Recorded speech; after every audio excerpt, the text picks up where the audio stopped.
Good evening, and thank you for your attendance tonight. This is the Town of East Troy's monthly March meeting for Monday, March 24th, 2025. The time is 6:30. I call the meeting to order. Roll call. Church here. Leonard here. Reyes here. Johnner here. Wales here. With everybody here, I would like to ask you to please stand for the pledge. I pledge allegiance to the flag of the United States of America and to the republic for which it stands, one nation, under God, indivisible, with liberty and justice for all. Thank you.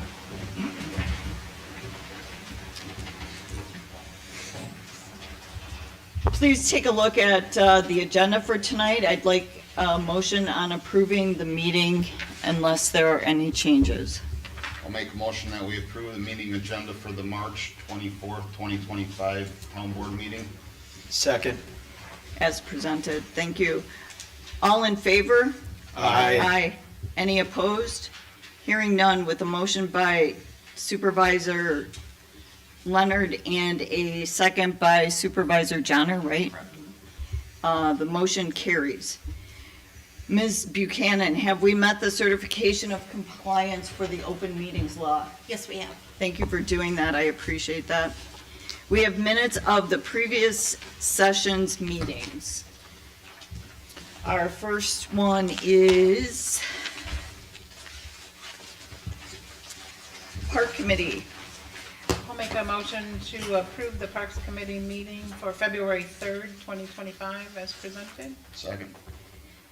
Hearing a motion by Supervisor Reyes and a second by Supervisor Leonard to approve the Parks Committee meeting for February 3rd, 2025 as presented. Those in favor say aye. Aye. Aye. Any opposed?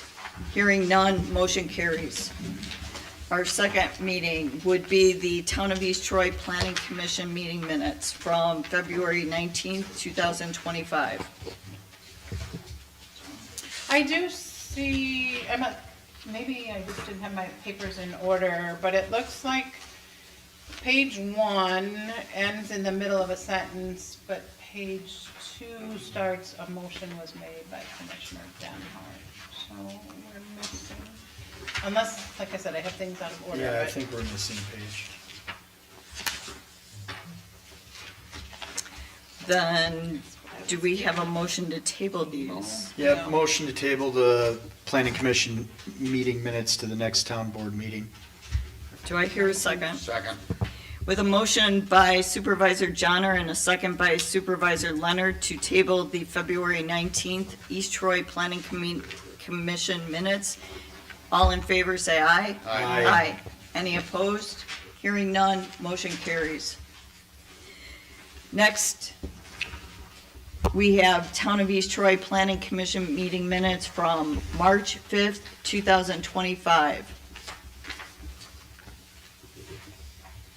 I did not have any changes.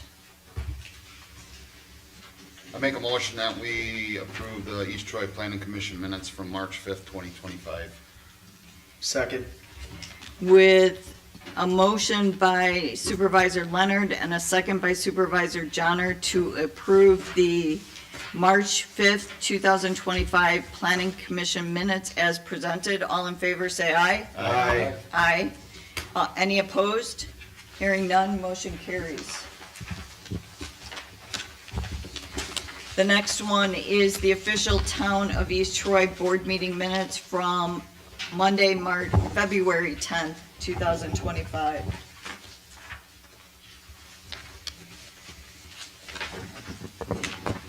I had one change on page 3 out of 6.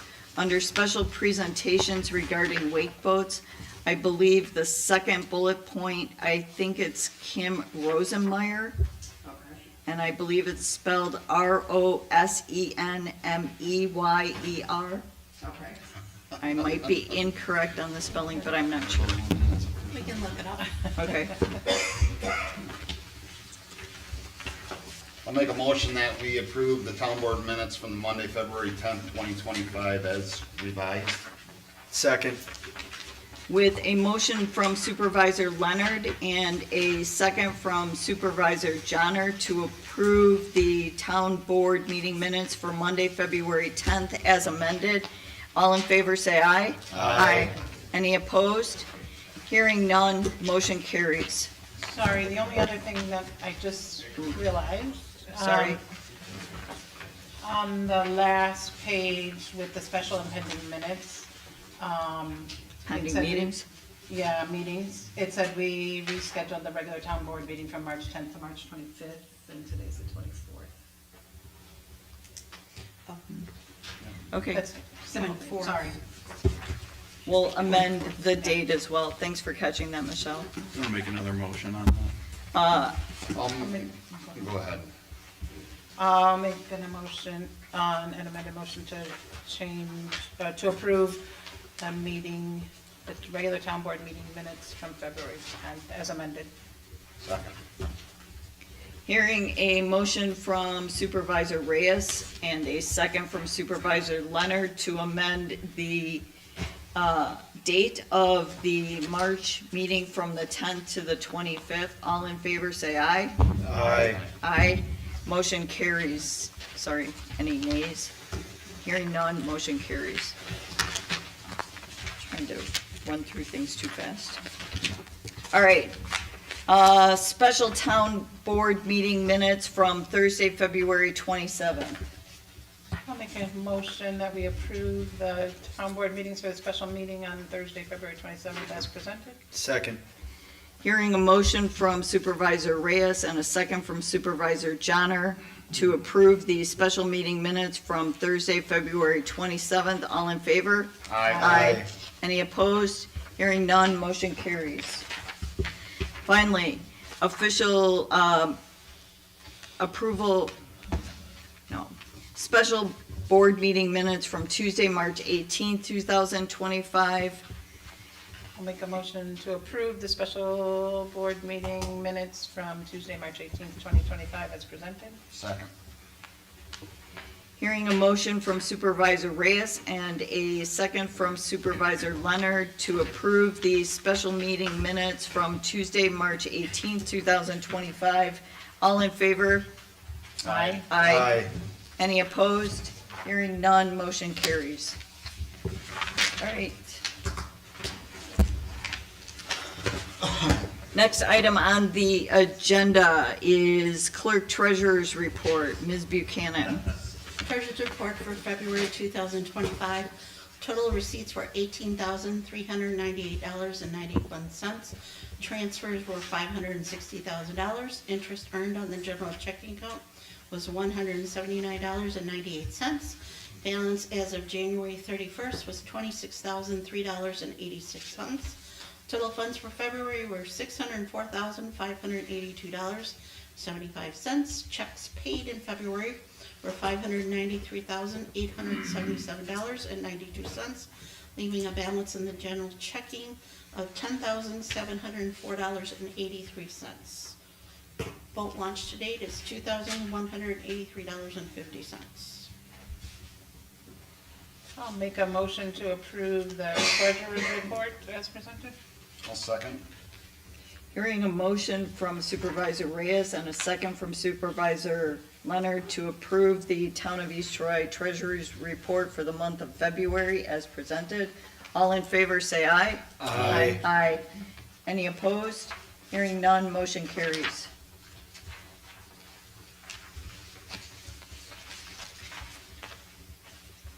Ms. Buchanan. The next item on the agenda is we have interest on our designated funds for 2024. And the regular designated funds, we earned $6,652.59.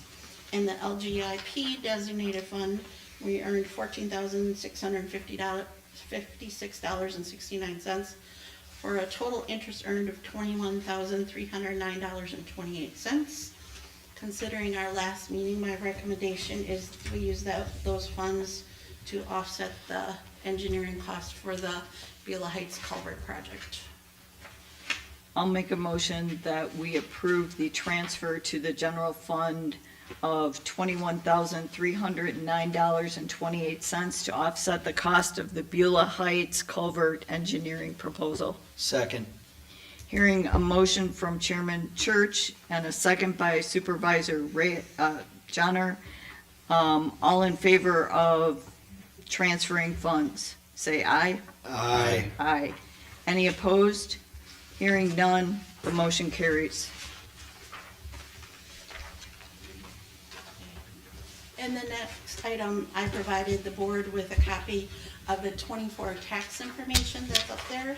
And Supervisor Reyes emailed me a question about what is the difference in number of permanent residents versus dollar value, and I did not understand that, so I just wanted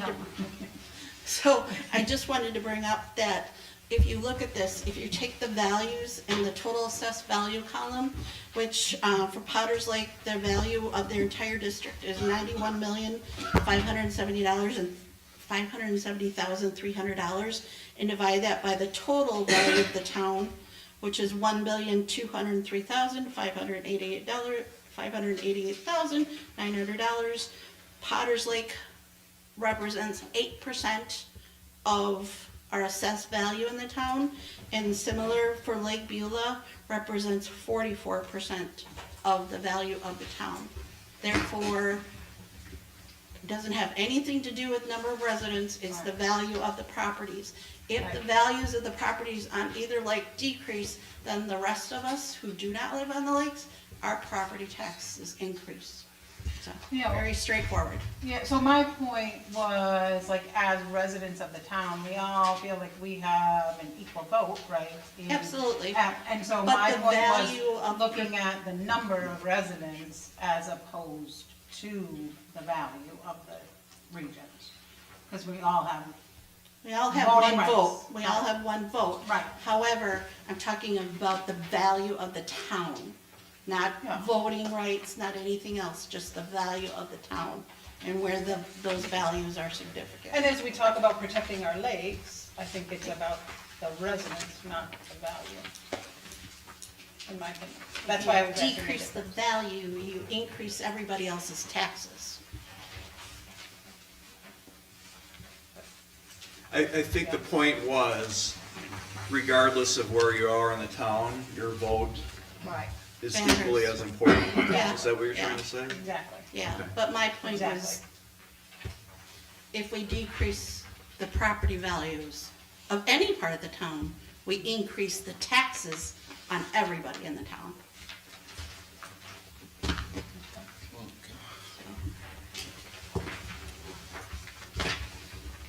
All right, public comments.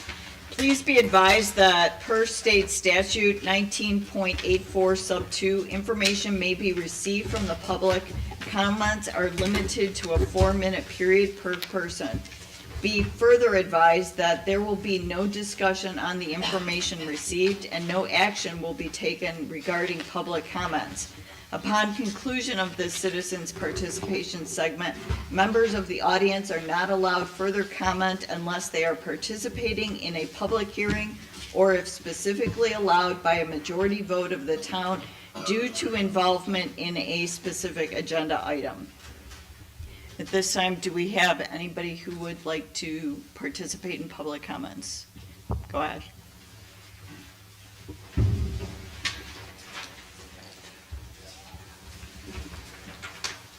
Good evening. My name's John Russell. I live at N9150 Humphrey Lane.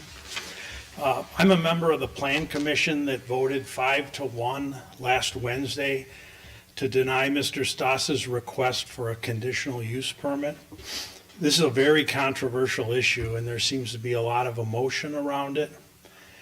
All I know is that the Plan Commission tried to do their job to the best of their abilities by considering all the facts and make a recommendation and give all the facts to the town board so they could make the right decision.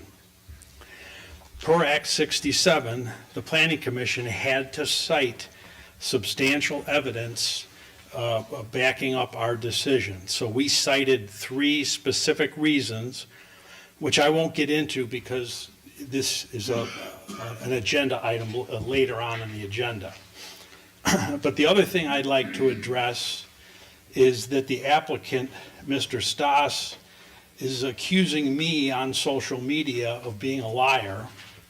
So I'd like to set the record straight. And it's regarding the topic of his previous illegal land disturbance on the parcel in question. So real quickly, I'm going to give a summary. On September 6th, 2005, now mind you, this is 20 years ago, Walworth County received a complaint made by the town of East Troy of an unpermitted land disturbance next to the lake. Faye Amerson documented in the county file that she had given Mr. Stas permission to remove a pile of sand, and that she did not give him permission to excavate the side of the hill. She gave direction to Mr. Stas to stop work, cover up, and get a permit. On September 7th, the county sent a fax to Mr. Stas with a permit application and instructions on the documentation needed, and not to do any more removal of material. There were several meetings over the course of the next 6 weeks, and it was observed by the county several times that Mr. Stas was continuing to excavate the side of the hill without a permit, and was directed to stop work, cover up, and get a permit. On October 12th, the county received another complaint from the town, DPW, that Mr. Stas was continuing to excavate the side of the hill. Darren Schwenke went to the site and directed Mr. Stas to stop work. On October 17th, Mr. Stas was observed by the county again excavating the side of the hill and told to stop work. Finally, on 10/20, Mr. Stas submitted a land disturbance and erosion control permit to the county. On October 25th, the county visited the site again and observed Mr. Stas now importing material and building the base for his parking lot well after the stop work order. There was no covering and no erosion control. Over the next 6 months, there were numerous meetings with Mr. Stas, the town chairman, Bob Miller, and Walworth County zoning administrator, Deborah Gruby. Initially, the town and the county wanted Mr. Stas to restore the hillside to its original condition. Mr. Stas pleaded for relief due to the amount that this would have cost him. You have 1 minute. Ultimately, the town and the county agreed not to make him restore the property to its original state as long as he implemented an erosion control plan, and agreed not to use the parcel in the future for parking or the storage of boats or the placement of any structures. These conditions are documented in the permit issued to Mr. Stas on April 27th of '06. These facts are all included in the documentation for this parcel on the Walworth County GIS website. And I'm going to give each of the supervisors a copy of that, and one to Mr. Stas, because again, he's claiming on social media that I just made this stuff up.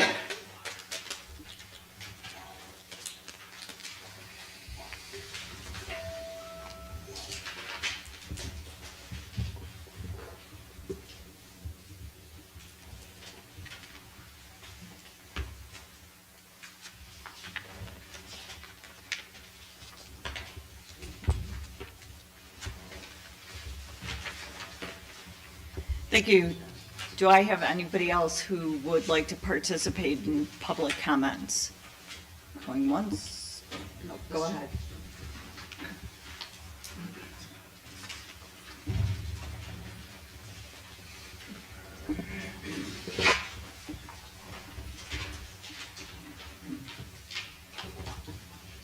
Good evening. My name's Daniel Bach. I reside at S18W37136 Henry Street in the town of Ottawa, Wisconsin. And you're probably wondering right off the bat why somebody from the town of Ottawa is speaking to you here tonight.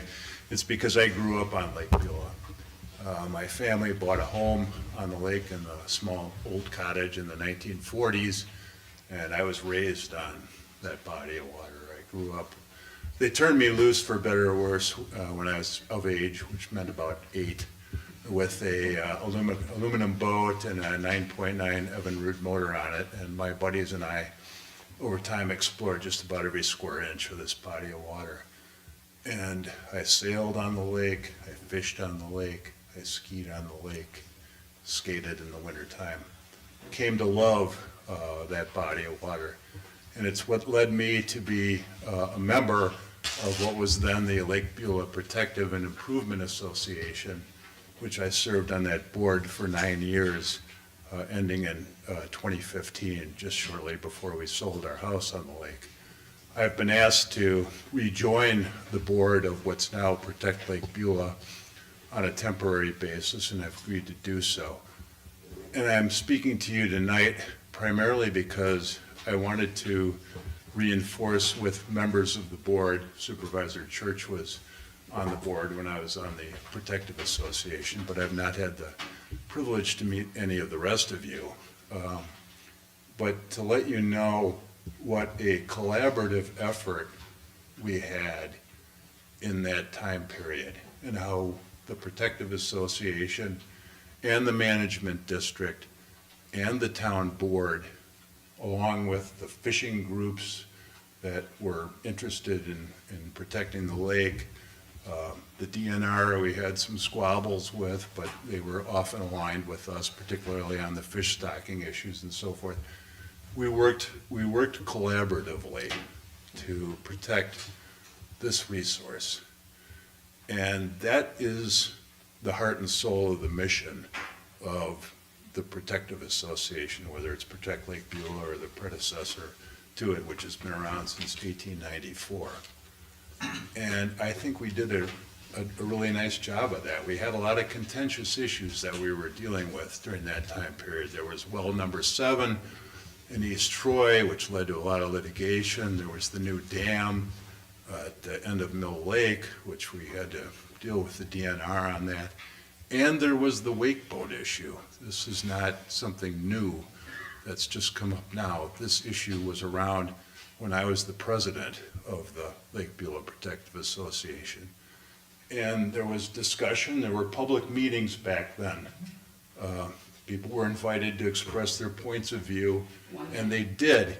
And what we came up with was a plan to try to enforce the existing ordinance, which was to allow the buoys to be placed 200 feet offshore. And I sat in this room with Jim Sturgis, who was the police chief at the time, and Doug Dorn, a member of the management district, with a map of the lake. And we tried to map out where we could put buoys 200 feet offshore. And it didn't work. We tried it, it didn't work, and it's not going to work again. So I know some of you are coming to our meeting on Saturday, and I'll have an opportunity to expand upon that at that point. But I wanted to let you know that I hope that we continue to foster a good relationship between our organization and this board to work collaboratively towards protection of this natural resource, because that's our mission, and I think that that's your obligation. Thank you. Public comments? Sorry, we'll call you next, Mr. Cork. Hi, my name is Beth Lanham. I live at W1544 South Shore Drive. My family has been on Lake Beulah since the 1870s. In fact, my great-grandfather, Roland Porter, was one of the first 8 property owners on the lake. I recently saw a document indicating that he was appointed to the Lake Beulah Protective and Improvement Association board in 1901. Which was kind of fun to find. The mission of Protect Lake Beulah, or the old name, has been to be a collaborative organization focused on protecting and improving Lake Beulah for 125 years. I am a newly appointed member of the PLB board and hope to contribute to promote this ongoing mission. First, I'd like to address the process of additions or deletions of items to your town board agenda. I'll be quick about this. The process is confusing. I was concerned to hear that the town board removed the current president of PLB, Tom Vanden Bogart, from tonight's agenda. My understanding of your process is when a board member receives a request to place something on the agenda and it feels it is appropriate, it will be added to the agenda. Conversely, for removals, then if the town board member does not want something to be removed from the agenda, then it will not be removed. This was played out in last month's meeting where a request to remove a group from the agenda was denied, and this month a request to be kept on the agenda was also denied. So this is just confusing to the public, or at least it is to me. At last month's meeting, Michelle, I think you requested some additional scientific data specific to Lake Beulah regarding enhanced wake boating. Tom Vanden Bogart, in his ask to be on the agenda, planned to inform the town board of the PLB and the management district's plans to gather this additional requested scientific information. Additionally, Tom would speak about the upcoming informational and educational meetings scheduled for Saturday, the 29th, including the location and information about registration and/or Zoom options. The goal of this meeting will be to educate and share information with the public, including partnerships with experts, organizations, and coalitions to develop a plan to meet the current needs of Lake Beulah. As a Lake Beulah resident, I believe Protect Lake Beulah and the Lake Beulah Management District have had a long, strong, positive relationship with the town board. It is my hope that this relationship continues.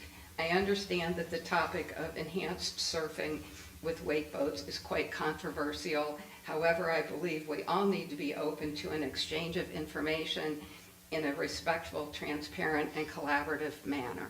Thank you. Mr. Quirk. Mr. Quirk's next. Sorry. Thank you, Acting Chairman Church. And let me just start by saying, one of the things I love about coming to these meetings is there isn't a person in the room who doesn't love this lake. So I think we can all agree that it is truly a jewel, and I have not been here nearly as long as some of the participants tonight.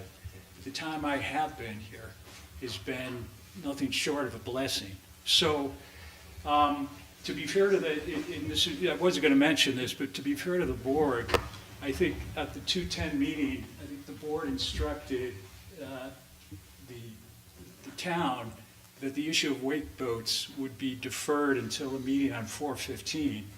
So to the extent that things came up related to wake boats before then, it should be at the behest of the board.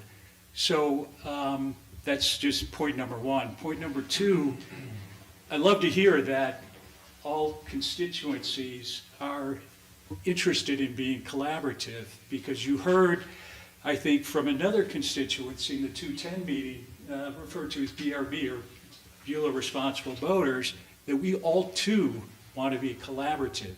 How to do that, though, is going to require some work. So I'll say no more on that point, but I would like to say this. I think it's very important for any decision makers on that issue to see all points of view. And enough said. The reason I wanted to speak, I know I'm chewing up my time here, is I missed a piece. Barry Quirk, W1522 South Shore Drive. The reason I wanted to speak is really encouraged to see that the board is taking up input from the community on the issue that we're talking about, wake boating. So the agenda item 9B, where the board is going to talk about language, it just made me pause and think about a few things I would encourage the board to do in addition to thinking about the language. And one is purely stylistic, but it may have a legal implication, and that is, if there is not a straight up-down vote on an ordinance, which I think, Barb, you used the analogy of the ATV, UTV, as a sort of predicate for having this advisory vote. If it is not straight up and down, I would just encourage the board to make sure this is not confusing, very clear. If it is in substance a survey, please say it as such. The term vote has an implication that perhaps could be a little misleading. So that was point number one. Point number two is, if you go forward with language, I would just encourage you to have alternatives in there that are not bans, not no bans, not no action, potential collaborative initiatives where the community works together to resolve the issue. The last point is, I'm not a resident, I'm a non-resident property owner. I don't believe I can vote in a elector meeting. If this were flipped to a survey, you might be able to defer to whoever has the legal, interpretation here. You might be able to bring in all the non-resident property owners on the lake who have a much greater interest in this issue than the ATV, UTV issue, okay? Just to say, I'm a little concerned that analogy to the ATV, UTVs, where there was an ordinance provided to the electors before the vote, doesn't work as well here. There will be no ordinance presented to the electors before the vote, and I'm a little worried that they don't realize this Time, sir. particular ordinance could apply to all boats on the lake, not just wake boats. Time is up. Sorry. Thank you.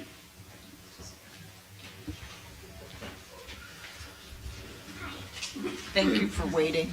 I'm My sorry. name is Amy Evans from 2035 Beulah Heights Road, and I'm here on behalf of my dad, Project Protect Lake Beulah board member Tom Bernhardt, who can't join us today.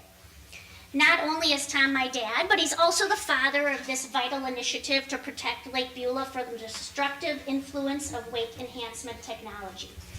My family has cherished Lake Beulah for 5 generations, and we have witnessed troubling changes that coincide with the rise of this technology. This issue is of paramount importance, and I appreciate your time. We must act swiftly because our beloved Lake Beulah is not suited for wake-enhanced boating. Imagine a future where Lake Beulah is no longer the clean, clear lake we have enjoyed for centuries, a place for fishing, sailing, swimming, and boating. Scientific evidence has shown recent declines in aquatic vegetation, fish spawning habitats, increased shoreline erosion, and increased suspension of bottom sediments. All of these negative effects are directly linked to wake enhancement technology. Research consistently demonstrates that wake-enhanced boating inflicts persistent damage on our lake, even when guidelines are observed. The turbulence generated by these boats adversely impacts aquatic ecosystems. Simply maintaining a 200-foot buffer or creating designated boating zones fails to mitigate the damage, particularly in Lake Beulah with its varied depths and sensitive shorelines. Our crooked lake is not uniformly flat. Its ever-changing bottom and depth are being ravaged by wake-enhancing boats. The disturbance of the marl, which is a centuries-old sediment crucial for maintaining water quality, poses a serious threat. As the marl is disturbed, the water quality may undergo a sudden and irreversible flip. This gradual loss of marl has been likened to a death by 1,000 cuts. If the environmental consequences don't alarm us, consider the inevitable drop in property values that will follow if Lake Beulah turns into a muddy void. Moreover, wake boats utilize ballast tanks to create those massive waves, bringing with them another looming threat, the quagga mussel. This invasive species can survive and be transported in wake boat ballast tanks for 3 to 5 days. While they have not yet reached our lake, the risk of introducing these invaders through wake boats poses a grave danger to Lake Beulah's fragile ecosystem. We stand at a tipping point, and we must ban wake enhancement technology now. The scientific and environmental concerns are too significant to ignore. We cannot afford irreversible damage to Lake Beulah. What legacy do we wish to leave for future generations? Do we want to pass on a pristine Lake Beulah for future enjoyment, or do we want to alter this gem forever? As Aldo Leopold wisely stated, one of the penalties of an ecological education is that one lives alone in a world of wounds. We do not want to be ecologists witnessing a community blissfully unaware of the wounds inflicted upon our environment. I implore you, this is our moment. The urgency to protect Lake Beulah cannot be overstated. For the love of the lake, I strongly encourage you to fulfill your duty to protect Lake Beulah and stop the wave. Thank you. Let's see, you, sir, and then you. Okay. Brian Fonz, NH680 Wilmer's Grove Road. I want to first thank the board members who took time to talk or meet with me regarding the lake enhancement issue for Lake Beulah. This is a complicated issue with a lot of information to unpack and absorb. I appreciate your willingness to keep an open mind and listen to all sides. I hope that the board takes all the information available to objectively make an informed decision that will preserve and protect Lake Beulah for future generations. Lake Beulah is a special resource, not only to town of East Troy residents, but all people that visit and enjoy the lake. Now, I want to share how this issue is seen from a fisherman's perspective.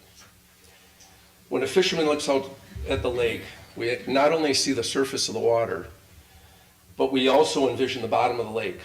We see the bottom structure, the drop-offs, weed humps, underwater points. We even visual the type of weeds we will be targeting. Lake Beulah is loaded with a lot of very bottom structure.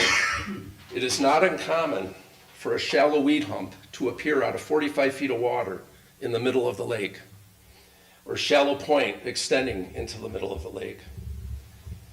Fishermen know the lake, and we have been observing significant destruction in Lake Beulah's weed beds and fish habitat for the last number of years.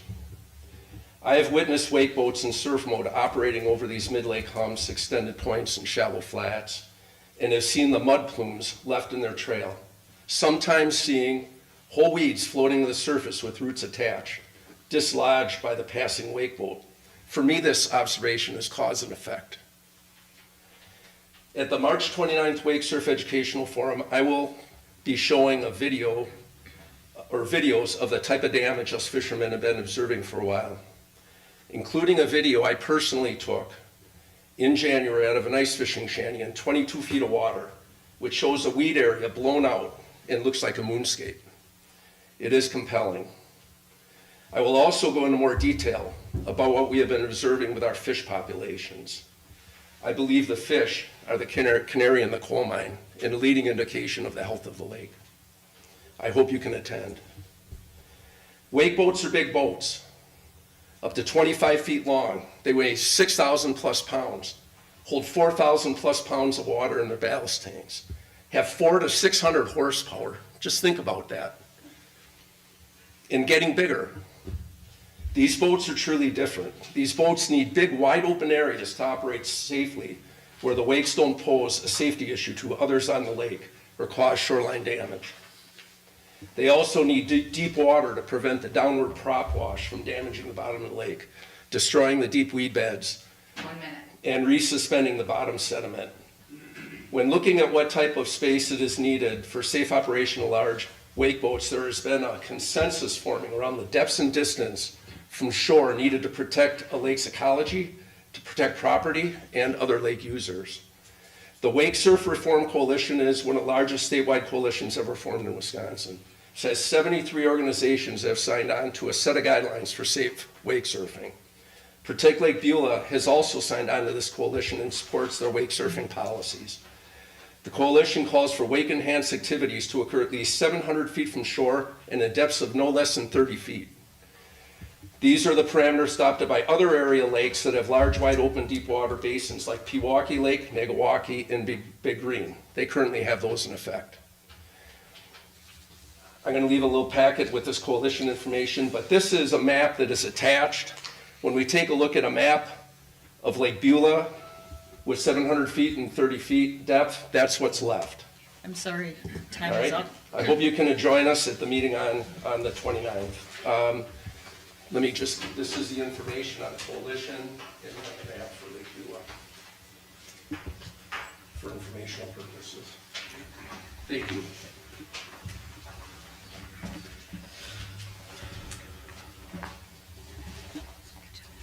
Hi, my name is Fabian Latoka. I live at 1747 and 1751 Lake Road. I've been on the lake for 24 years, so definitely not a generational individual. I liked what Mr. Bach and Ms. Laham Lanham had to say about collaboration, exchange of information, because that's something that's really lacked here. This whole topic kind of surfaced at the fall meeting of what is now Protect Lake Beulah, and I attended the meeting, and the first thing I brought up was that there's really been no level of education to even the boaters on the lake, much less the boaters that come in. And somebody from Protect Lake Beulah had noted the high number of trailers that come to the lake and drop in wake boats, specifically one weekend during the summer. You know, we lack a wash station on Lake Beulah. A lot of lakes have real wash stations, which would solve the problem of invasive species, which was brought up. And that's probably the bigger issue than even the wake boats are right now, because the invasive species, there's nothing being done to control that. They're going to put in some brushes over in the parking lot if people choose to use them. And then at Lake Beulah Management District, going back in their notes from 2011, 2013, the buoys were moved out to 200 feet. Then the town of East Troy came back and made a request, and they got moved back into 100 feet. So you have buoys all over. Half the people that are driving boats on this lake think if they're outside the buoy line, they're pretty good. Not if the buoy's at 100 feet from shore. And beyond that, there is nothing educational. People launch a boat. Basically, it says, don't park here. There is nothing at the launch. There has never been anything at the launch regarding a sign to educate any boater coming on the lake. For invasive species, for distances offshore or buoys. And I think Kim brought a brochure or a card a month ago at the meeting that they used to give out at the stand there where you check in. And it was informative. It could be even more informative to try to educate people coming onto the lake, especially with a wakeboard boat. Lake Beulah Management District, there's all sorts of different agenda items, including the boat wash station that will come up multiple times. I haven't seen their report from the last year. I'm sure that might be being what's brought up tonight by whoever's here from Lake Beulah Management District. With regard to scientific studies, as Ms. Evans said, what is a scientific study? A study that's run by one company that has drones, who lives on another lake, that decided to do their study. The studies that are out there are going, okay, we have a wake boat running in 30 feet of water, and we ran a fishing boat or a ski boat past there. There's no difference. If you're going to run a wake boat in 30 feet of water and somebody's running outside the buoys at 8 or 10 feet, or like the gentleman from the Bass Club said, I sit out here on Tuesday nights and watch from my dock. Those guys fire up and they just shoot out to their next spot to fish. They're not like, oh, let's motor out to deeper water and then fire up our 250 or 300 horsepower motor on a bass boat. So all of this is creating the same thing. There should be some level of true scientific effort made at going, okay, what boats are doing what damage in what area? And I can tell you, if you're running I own a surf boat. If you're running a surf boat through shallow water, you're about to lose out on a $1,000 prop. So I don't think that most wake boaters are going into shallower water, tearing up weed beds. It's multifactorial, and I think everybody needs to step back, have an open dialogue with Protect Lake Beulah, the wake boat people, everybody kind of come together, and let's try to create something sensible instead of coming up and claiming it's going to turn into a big mud hole if nothing's done in the next year. Thank you. Thank you. Okay, Ms. Quirk, and then next. Mary Quirk. Sorry. W1522. I agree with everything Barry and Fabian said, and I just want to maybe extend a little farther. I was confused, and I'm sure you guys, thank you for answering all my emails.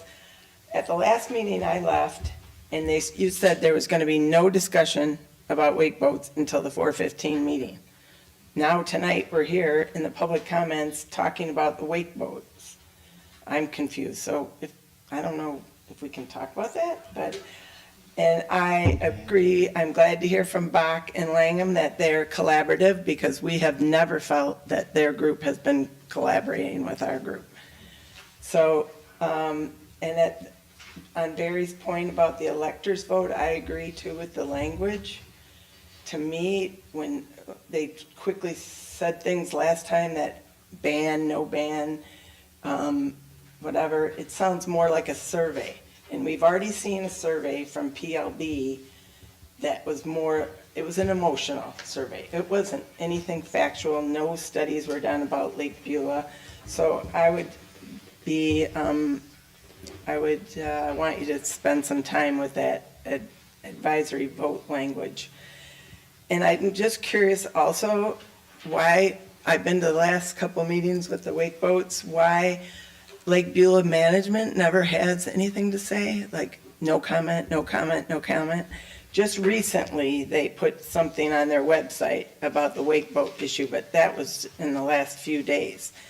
Because Lake Beulah management isn't actually a governing body that are elected. PLB is not,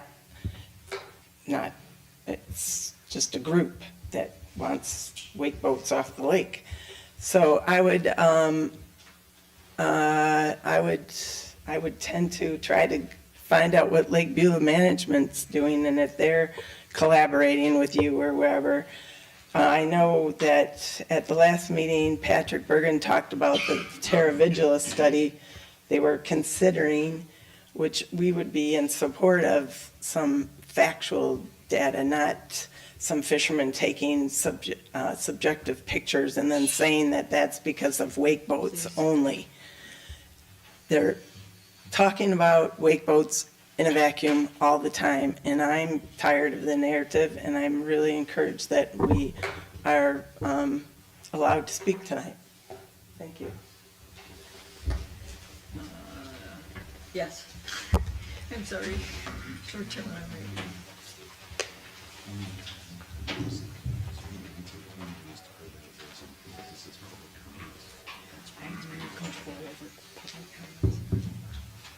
Good evening, Chairman Church, elected officials, and town staff. My name is Steve Huning.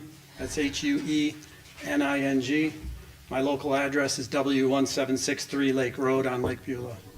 My wife and I have been part-time residents of East Troy for 35 years, and I stand before you tonight hoping to accomplish three things. The first thing is a thank you. I want to thank you for donating your time, your energy to serve the citizens of East Troy. Having served in a similar capacity in my hometown for almost a decade, I know firsthand how much time and energy it takes to serve the public and how difficult it is to absorb all the information, the facts, the figures on many, many issues, and coming up with a discussion and a decision on a rapid pace. So thank you. Thank you, each and every one of you. The second thing is I'm encouraging you to accept our invitation to attend Saturday's meeting. It is the first substantial collection of scientific study made available from across the nation. We've worked long and hard as an organization we protect Lake Beulah. I also serve as treasurer of Lake Beulah right now, having followed my wife, who served 8 years as well. So we've donated some time and energy as well to the community on the board of Protect Lake Beulah, previously known as the LBPIA. We'd like you to attend that meeting. It's Saturday, March 29th, beginning at 9 a.m. at the Intergenerational Community Center. It's an important opportunity to hear expert testimony, not just hearsay, not just people who use the lake, like to wake surf, like to fish. It is professionals, it's scientific experts. So I implore you to make time in your schedule to attend that meeting and learn firsthand what's happening around the nation in regards to wake boat issue, water quality, things of that nature. The third thing, as a concerned citizen and a riparian owner, I respectfully request that you delay taking action regarding the ballot language regarding wake surfing during the upcoming annual meeting. I ask you to do this because I ask you to wait for the results of an important study that's going to occur. In cooperation with the management district, Protect Lake Beulah has already begun the process to do exactly the type of study that the residents have asked for and that we believe will show clear data both in support of some of the concerns, but also the limits on those concerns. So, to the extent possible, I would like to encourage you, and I have in fact written a letter to Chairman Church, asking you to set aside the language determination for the April meeting, and let this play out over the summer. Let us collaborate with the wake boaters, let us collaborate with the fishermen. Let's absorb scientific data specific to Lake Beulah before we make a decision to ban, to restrict, to allow. There is too much at stake. This is a lake that has been known nationwide as one of the cleanest, clearest, most enjoyable lakes. You heard it earlier tonight, there is $1 billion in assessed value nestled around that lake. And there are many scientific studies that show water quality is the clearest determination of riparian property values. Let's not jeopardize that. We're at a crucial point in the health and economic welfare of Lake Beulah. Let's take the time to get it right. Thank you. Okay, next. Do I have to go up to the podium, or can I do mine from here? You could probably do yours from here. Again, thank you.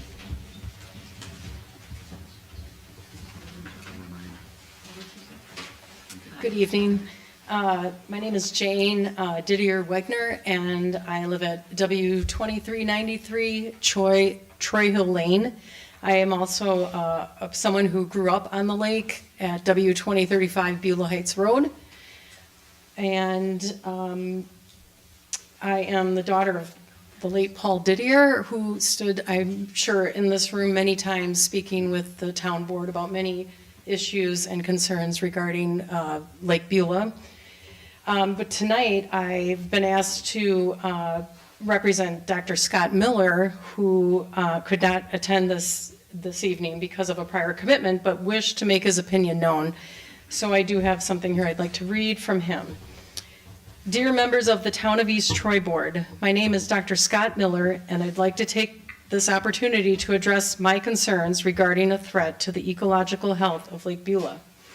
My family has been on Lake Beulah since the 1920s, and care and concern for the lake has been a part of our DNA for about a century. In the early 2000s, I joined the board of what was then known as the Lake Beulah Protective and Improvement Association, at a time when our biggest concerns were zebra mussels and Eurasian milfoil. I started out under the leadership of my mentor, Paul Didier, as the water quality chair, and was involved in organizing and analyzing data that had been collected on the lake for several decades. Within a year of my joining the board, the village of East Troy sunk a high-capacity well near the lake, and our attention was focused on monitoring the effects of that well on the hydrology of the lake. Bob Nauta was instrumental in helping us understand the implications of the well, as well as craft a plan for monitoring for changes. A lengthy and costly legal battle ensued, with multiple appeals and decisions that eventually made its way to the Supreme Court, Wisconsin Supreme Court.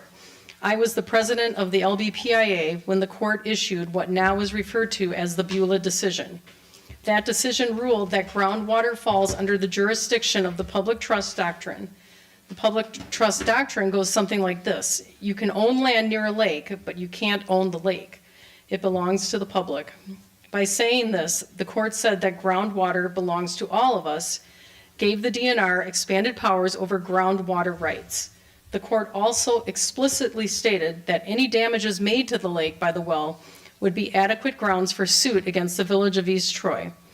This decision has played a part in water rights legal proceedings across the country and has greatly influenced the operation of the well by the village of East Troy. Because of resignations to the board of Protect Lake Beulah, I have been asked to resume duty as the water quality chair, and I look forward to working with the board in this capacity. Once again, lakes across Wisconsin are facing threats to their welfare, this time from wake boats. These boats use large ballast tanks to sink the hull low in the water so that it can displace waves up to 3 feet high. Their powerful engines and specialized props can disturb the lake bottom to great depths. Wake boats can be fun for the few who own and operate them, but that is at the cost of significant ecological damage to the lake that is owned by everyone as a part of the public trust doctrine.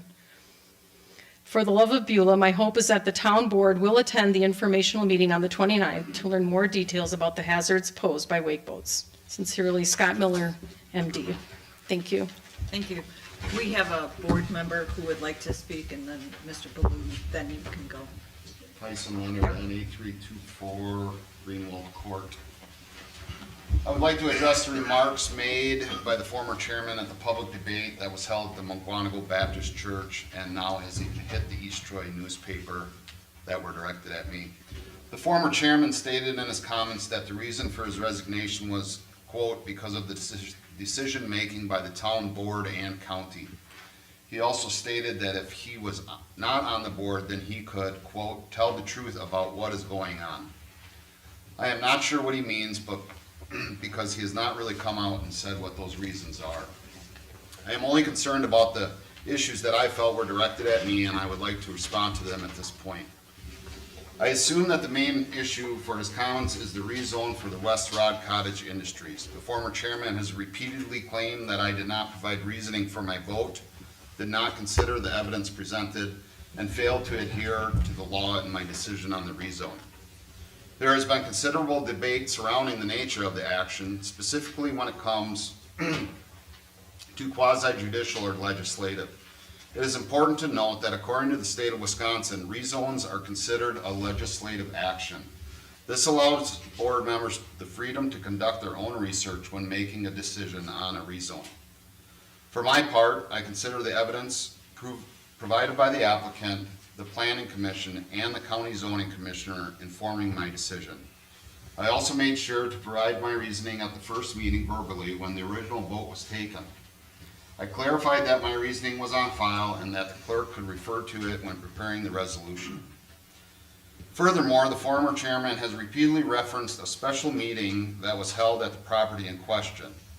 This is inaccurate. I contacted the applicant to see if it would be okay to stop at the property and walk through to help me better understand the property and what the rezoning issue was. At no point did I meet with any other board members, and to my knowledge, no special meeting was ever held at that location with any other board members.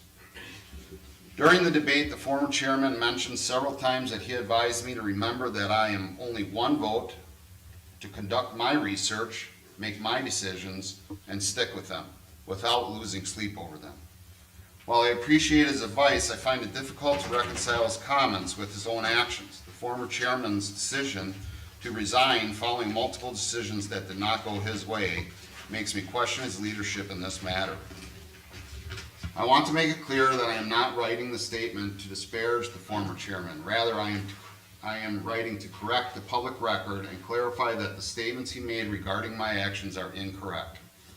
I remain committed to making decisions that are in the best interest of the town of East Troy, and I can assure the electors that they can continue to rely on me to act with integrity and diligence. Thank you for your time and attention on this matter. Go ahead.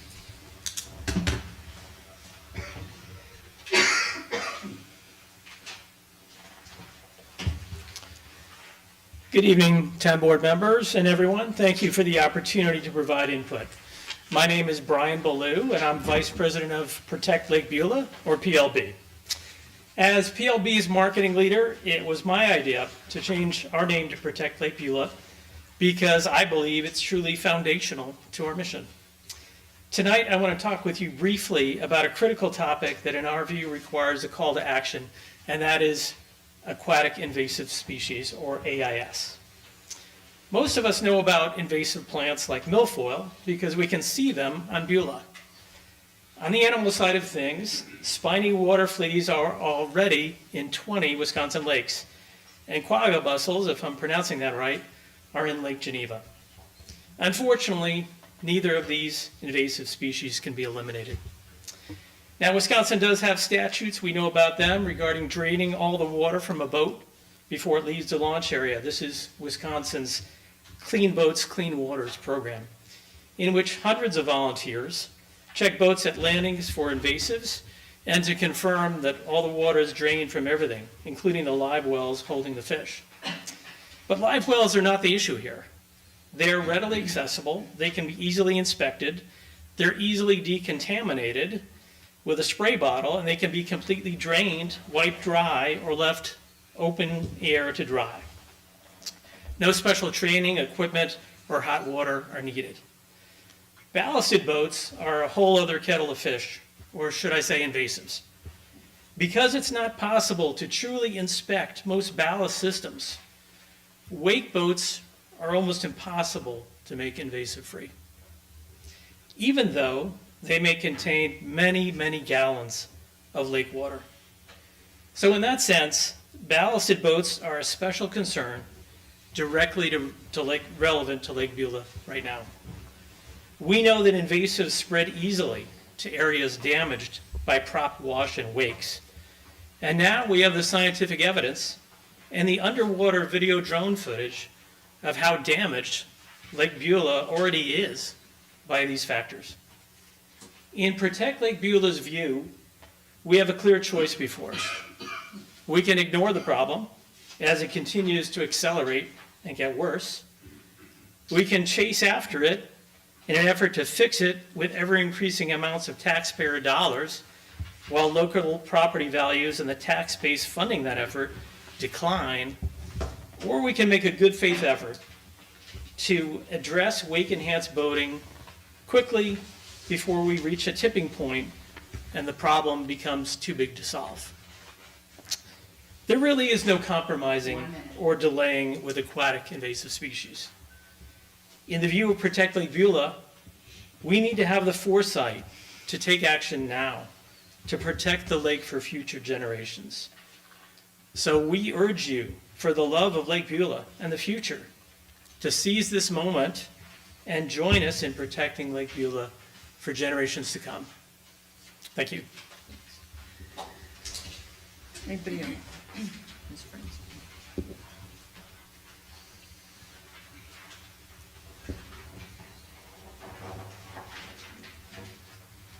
My name is Carrie Franzine. I live at W1530 South Shore Drive. I am not here to talk for myself, but to read a letter that has been provided by Jennifer Torsch, dated March 24th, 2025. Her address is N9174 Humphrey Lane. Dear Town Board members, I am Jennifer Torsch, and I hold my PhD in plant sciences. I have the expertise and credentials to understand, evaluate, and take a position on the wake surfing issue on Lake Beulah. Lake Beulah is not suited for wake surfing due to its size, shape, depth, and underwater topography. I served as the founding director of the Cheadle Center of Biodiversity and Ecological Restoration at the University of California, Santa Barbara for 14 years. In my position, I oversaw the restoration and management of 350 acres of campus lands along the California coast. We were responsible for understanding the ecology, external impacts, and long-term threats to the coastal habitats. Protect Lake Beulah was advised by Supervisor Reyes that our organization needed to conduct studies specific to Lake Beulah by the board to accurately evaluate and make a decision on impacts of wake surfing. We have responded to Supervisor Reyes's request by conducting underwater drone studies, and additional studies will be forthcoming. In Wisconsin, 39 townships representing 260 lakes have banned wake surfing. Bob Nauta, the water quality expert who has conducted studies on Lake Beulah, will also be providing data and evidence as to the damage wake surfing has and will continue to cause the water quality and ecosystems that have been important features of our beautiful lake. I'm confident you will be provided with a scientific data specific to Lake Beulah that will allow you to make an evidence-based decision that will protect our lake now and for the future generations. For the love of Lake Beulah, let's calm the waves. Thank you. Your turn. Sorry. My name is Tom Van Bogart, and I'm the president of Protect Lake Beulah, and address is W2035 Beulah Heights Road for when I'm at the lake. I am so proud of my board for all of them to show up, and I hope that their passion for Lake Beulah came through in their presentations tonight. when they heard that I was taken off of the agenda and I wasn't going to be able to promote the event that we worked so hard to put on, they came up with this scenario of having us all speak a different portion of why we as Protect Lake Beulah represent the health and the well-being of the lake, and we will continue to do so. I've wrote like 3 different speeches and changed it each time, but I think that this is the door hanger that we use as an organization when we recruit members for our organization, and it states who we are and what we do. There seems to be a word on the street out there that Protect Lake Beulah has become something different than what it used to be. And I want to assure you that we have not, that we stick to this mission and we live to this mission. As you heard earlier, it began in 1894. PLB has grown into an effective organization seeking to assure that the pristine beauty and quality of Lake Beulah remains for future generations. That is our goal. What do we do? We serve as a voice on the matters that affect the health and the well-being of the lake. We have shown pictures of the damage that is being done. We've documented it. There are scars on our lake that are like the scars on the back of a manatee. And in talking to the habitat experts, that when this vegetation is eliminated, which has been here for centuries, it can take 10 to 20 years for it to restore itself if it does at all. And what it does is it opens a space for invasives to take root. So it is ecologically something that can damage our lake. And that is part of our mission. We assist in the monitoring of the water quality, the fisheries, educational programs for youth and users of the lake. We heard that that's something that's needed. That's what this session is that we're doing. And we will continue to do educational sessions on this topic to educate the public. My friend over here, John Finney, in conversations with him, he said, you know, I agree with you guys that these wake boats are really bad for the lake, but you guys are way ahead of everybody else in the learning curve, and you need to slow down. You need to take the time to educate and bring everybody up to speed with what are the concerns with this issue. And that's what we're asking for tonight, and that's what we'll continue to do. We probably could do a better job of collaboration, but again, I heard marks to degrade the name of Lake Beulah. I have reached out several times, as you know, for us to get together, and it hasn't happened. We have a newsletter that we put out that's very educational, that we put out 2 times a year. We get praise on it every time. We reached out to Mary Quirk to have them put an article in the newsletter, and her comment was, you are a false narrative on this lake and we want nothing to do with you, was the comment that she made. And that is false. We stand behind every article that we wrote. We study it. We look at all the references associated with it, and we look to see how it pertains to Lake Beulah. And in that vein, one of the other bullet points is that we will cooperate with other entities and organizations to benefit the overall health of the lake. And we have partnered with the Last Wilderness Alliance, and they We have to honor the time. Thank Okay. you. I did also bring a map for you guys for the later discussion, but if you have any questions for where the sensitive areas are located. Erica?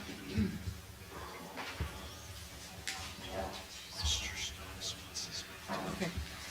John, you can go next. Thank you. Okay. Erica Fons. After, okay. Erica Fons, North 8680 Wilmer's Grove Road, and I'm not talking about wake enhancement. Can you speak up here? Okay. Better? Yes. Okay. I'm not talking about wake enhancement. This is more just something I've noticed about me, but I think it also applies to other people. I have just getting involved in understanding the whole process of how the board works, and having attended the Troy Beacon Forum along with viewing social media postings, YouTube's town meetings, it became apparent to me that I really didn't understand how this whole decision-making process works, like how you guys work it, and I don't think I'm alone in that. So having, knowing that the transparency, personal responsibility, and communication are kind of woven through this whole election process right now, I thought it would be beneficial to have more of an understanding of how you guys actually make decisions on critical items when you make them. And that's, again, just something in my mind. So I viewed several meetings, I've been trying to figure things out, and one of the things that stands out in my mind was a meeting with when Attorney Mills had asked the board to give reasons for decisions. Some did and some didn't. And to me, that was pretty surprising and kind of shocking. So, but then I looked at both Joe Kay and Joe Jones speak of transparency for the board. And then we know researching information and making informed decisions based on data-driven and objective information, not emotional, is definitely best practices. So each of you, I know, were voted into this position on the board, and I realize that your job is difficult. And there are times when making decisions are and will continue to be difficult. However, explaining your vote might help us as citizens to understand a little bit more about what's going on and get us more involved in the communication and of our town. So I just want to say thank you again for what you do. I know it's not easy, and obviously this situation is definitely not easy. But for me, you know, just not having been involved, understanding what the whole process of this is will be helpful. And I also want to thank Jennifer Olson and John Stoss for taking the time and effort for all these recordings and making that accessible to us, and your TV on the wall is awesome. So, thank you. Thanks.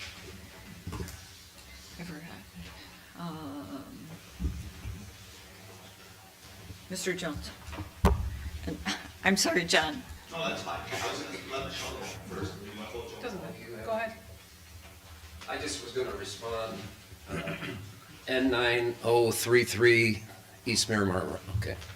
I just took a few notes on this, and I will be attending the educational thing on Saturday. I love talking about collaboration, I really do. It's really what I'm all about, and I think what we really need in this discussion. And so in the interest of collaboration, I would strongly recommend that the hypothesis and the control experiment parameters that you establish for this study you're planning to do, I think there's been something funded, right? That should be widely understood, and it should be widely accepted as this is going to give us the data we all need. If it's another set of criteria that a small group of people put together and then execute, it's the same as all the other data. So I would just ask that you take that under advisement, and I would be happy to help with establishing some standard parameters on that. Ballast tanks, I heard someone talk about ballast tanks, and for ballast tanks coming into the lake that are not riparian owners with wake boats, that might be valid concerns. But for riparian owners who never leave the lake that are having wake boats, that isn't a valid concern, because you're not taking it off the lake and bringing it back in. So there's no invasive species issue if it stays on the lake, okay? So that's just a couple of points that I noticed. I am very committed to personally the ecology, the health of the lake. I live on a lake. I don't live on Lake Beulah. I do live on a lake, and I didn't want to live there because I want a mud hole, okay? But at the same time, everybody else is on that lake, and my interest is to make sure we get a majority opinion, because to me, anything we execute at this point without having some majority behind it is unsustainable. It's not going to sustain itself. There's going to be litigation, there's going to be challenges, it's just going to be an ugly thing that I think is going to impact our community. And I really would like to not see that happen. So if we could focus on that collaboration piece and bring everybody together with some solid information that they can all buy into, I think that would be a great thing. So I'm glad you're taking that action.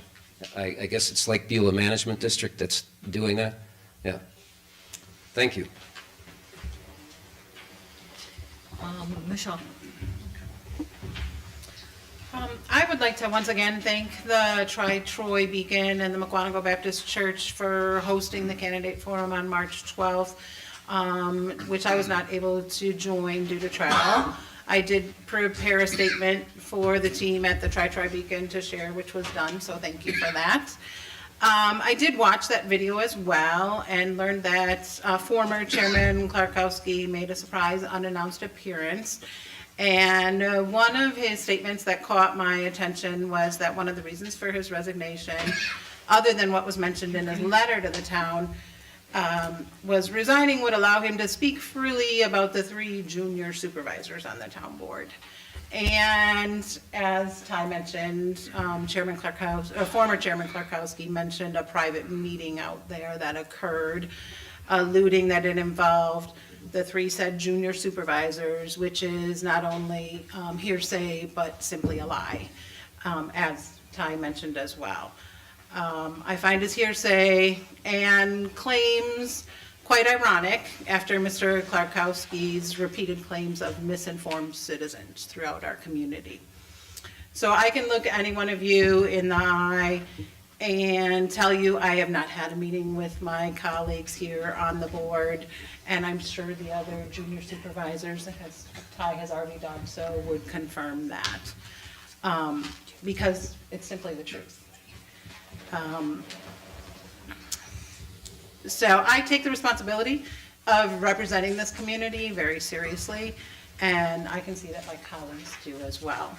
I've not ignored or skipped training. There is sometimes training that's only available Monday through Friday, 8 to 5, which because of my full-time job, there are times that I cannot attend those trainings. But I can assure you in my first term, there were many work days that I did prioritize the online options for the Wisconsin Towns Association training.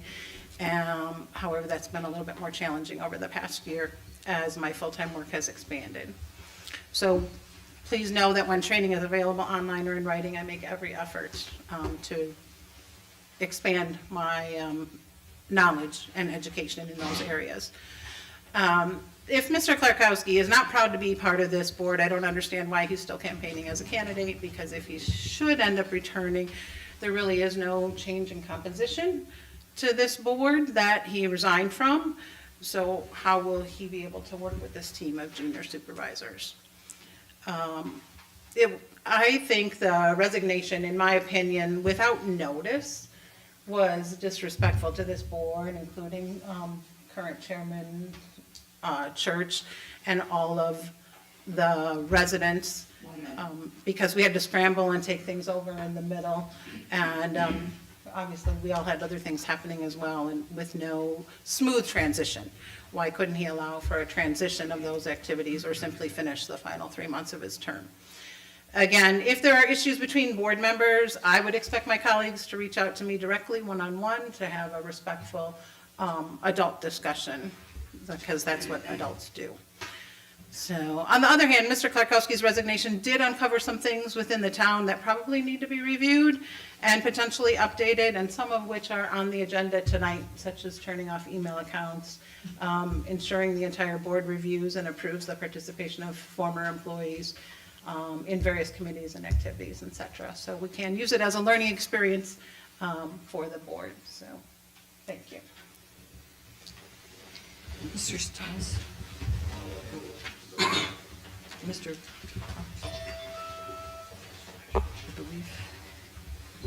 Rich Faust, W. 1929 Pastime Lane. I just want to follow up with a few things as far as collaboration. You heard Tom invited them, and you heard what the answer was. So collaboration isn't going too well on their side. As far as the, as far as the wakeboard boats that are on the lake, we don't know if they go on vacation to other lakes. I take my boat off the lake all the time. When I bring it back, it gets bleached. I try to contaminate it. Nobody's talked about VHS. We got the quagga mussels. We got the spiny fleas that we got to worry about. They're terrible. But we don't have any way to know that the 38 wakeboard boats that are on the lake are being, taken off, going on vacation, coming back. And the state law does say if you can't empty the ballast, the boats aren't even supposed to come on any Wisconsin lakes. And the last statement I'm going to make is when there was a comment made about, you just can't listen to the fishermen, getting together talking about, getting rid of the wakeboard boats or the enhancement. Well, if it wasn't for the fishermen, not a lot of people were noticing the destruction that's being done. We've watched our catch and release levels of legal bass during our tournaments in 2000 to 2015. They went to 317 fish we caught that year in 1 year. Last year, we're down to 69 legal fish with the same amount of guys fishing. So is it coincidental that in the last 10 years, when the wake enhancement is being done on the lake, when the big boat, the wakeboard boats came on, is it just coincidental that the fish numbers have dropped off? I don't know. That's where a study's gonna, will show more. But I don't disagree with what the gentleman said about the bigger motors and the bigger boats taking off anywhere. But we've always had them. Matter of fact, we've had more boats on the lake years ago when Double D's, when it was Diamond D's and when it was Beulah Vista, when they launched boats, there was many more boats on the lake because we had 2 launches and there was no 29 parking stalls. They could park up and down St. Peter's Road. A lot of you don't remember that. And I've been on the lake my whole life. And the destruction wasn't there then. The destructions happened in the last 10 years. And what's the common denominator of the last 10 years? It's the wake surf boats. That's what people aren't getting. And we can have this lake either be an all recreational lake minus the wake surfing, or it's going to turn into one lake, and that's a wake surfing lake. There will be no fishing. It'll be a mud hole. You can't enjoy the lake anymore. I know that there's Supervisor Leonard's got a boat on the lake. It's so much different than it was 10 years ago going on a pontoon boat. You either have to decide whether you're going to wash the feet of the people on your boat or you're going to rock everything off the table. So I think everybody wants to collaborate here, but Lake Beulah cannot handle this wake surfing. It cannot handle it. You people have to understand that in 5 years this lake might be done, and it may not be reversible. Or in our time, we may not see it come back. Thank you.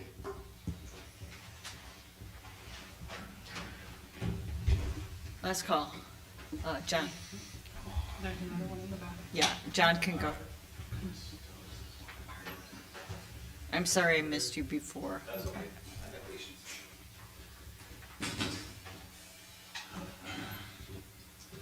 All right, before the timer starts, I'd like No, you're up at the board. Well, I'd like to thank the board for hearing my conditional use, and I'd like to have 4 additional minutes, because I have to rebuttal to several people that No, have sir. spoken. You have 4 minutes total. And they already started, okay. The board can vote on extra time at the end of the 4 minutes. So can the board take a vote on it? They can. Okay, thank you. At the end of your 4 minutes, we'll see how much you get in. All right, so I'm going to start by rebutting against what was said by Daniel Bach. And I have documentation here that goes back to March 20th, 2013. And the method of choice for some of the organizations around this lake is slander. And I'm going to show you why I'm saying that. So this is what was sent out to the Lake Beulah Protective Improvement Association's now PLB people back on that date. They said that I am seeking to develop a boat launch, which was a flat out lie. So after 3 emails later, I got them to do a retraction in their email blast, and it says it was misquoted that I was asking for a boat launch. So that's just how the slander works around here. And I've been here for 50, going on 57 years, so I've got a good front seat picture to all this. So as far as what Commissioner Russell was stating, he's still shooting out mistruths. And here is the copy of my permit that he gave me. I already have a copy of my thing there. And it says right here, number 11, the use of this parcel for parking or storage of boats or the placement of structures or buildings is not authorized with this permit approval. That's a fact. The permit approved me to restore the slopes after I gave away 6 truckloads of fill. It did not say that in the future, I can't apply and use the property. So that's a mistruth, and there was 3 or 4 other ones there that I'm not gonna go into, but I have all the facts, I have all my documents, I save all my stuff, I know what I'm talking about. With this conditional use, I agree to 100% agree to follow all the federal, state, and local laws and ordinances. I do not do anything contrary to what's in the Walworth County zoning book. I will follow all the Walworth County conditions and ordinances. During the rezone of my property, I agree to follow all the ordinances of the county. The Planning Commission did not follow Act 67. The Planning Commission did not follow quasi-judicial processes of conducting their meetings. I would like to ask the Planning Commission if they noticed this meeting tonight, because there's 4 Planning Commission members in attendance right now, and I don't remember seeing the notice published.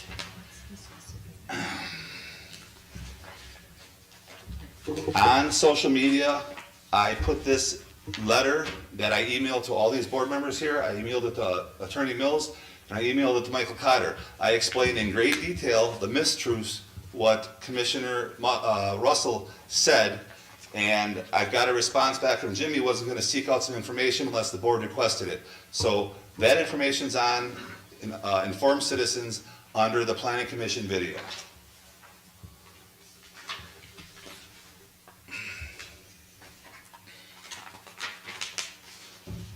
This right here is the pamphlet for Act 67. I included it in the packet that the supervisors here have, but I just want to read you a few things out of this here. The requirements and conditions specified in the ordinance or imposed by the zoning must be reasonable and to the extent practicable and measurable. John? John, time right now. Okay. Somebody want to make a motion? Pardon? You could, if someone wants to make a motion to allow additional time, they can, but that too should be limited in scope to 4 minutes. Yeah, that's reasonable. I think we need to keep moving forward. I do too. Yeah. I'm sorry, but I Sorry, believe, Yeah, I think from my perspective, Okay. Well, please refer to this then.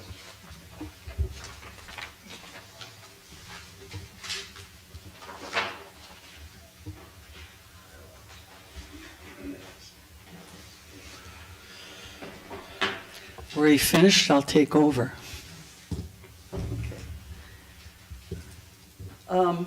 This is about West Rock Cottage. I live at North 8590 Stringers Ridge Road.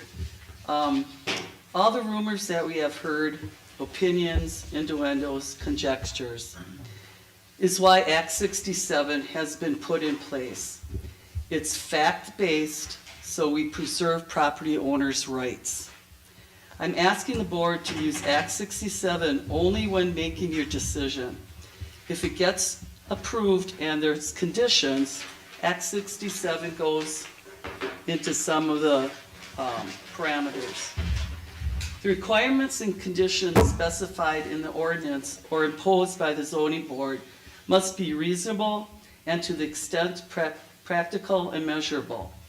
Any condition imposed must relate to the purpose of the ordinance, and that's a key word, purpose of the ordinances, and based on substantial evidence. Substantial evidence means fact and information other than merely personal preferences or speculations directly pertaining to the requirements and conditions of the applicant must meet to obtain a conditional use permit, and that a reasonable person would accept in support of a condition. This talk about the 20-year-old illegal hill is 20 years old. We are asking for conditional use now. why it's pertinent to go back 20 years and bring something like that up, and then to keep referring to it's illegal. It's only illegal if there's no permit. There was a permit placed on it. It's not illegal right now. And to go back 20 years, we might as well go back to John Stos's kindergarten records. That's how ridiculous I think it is. We are going to follow all federal, state, and local ordinances and laws. Act 67 also provides, oh, I'm sorry, that's not right. Okay. Let's see. Okay. Clearly under Act 67, if an applicant agrees to meet all the requirements of the ordinances and all the conditions imposed, the local government has no discretion to deny the permit. Thank you. Thank you. All right. Anybody else? Going once, twice? We're moving on. Wasn't there a gentleman in the back row? I'm sorry. I'm sorry. Go ahead. I Dennis Schultz, W902 Shorewood Drive on Potter Lake. I understand all of the comments and studies and whatever for Lake Beulah. The only thing I'm gonna ask the board is that when you do get to the point of voting, that you make it a town ordinance, not just an ordinance for Lake Beulah. I'm sure if somebody wanted to move, take their boat from Lake Beulah over to Booth Lake or bring it to Potter Lake, we wouldn't be real happy about it if there was an ordinance prohibiting them from using their boats on Lake Beulah. So that was my only comment, is to please look at all the lakes within the township and make your decision and your ordinances based on what's good for all of them and not just Lake Beulah. Thank you. I apologize again.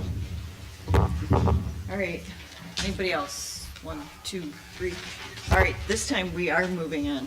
Reports of committee, chairperson or supervisor's report.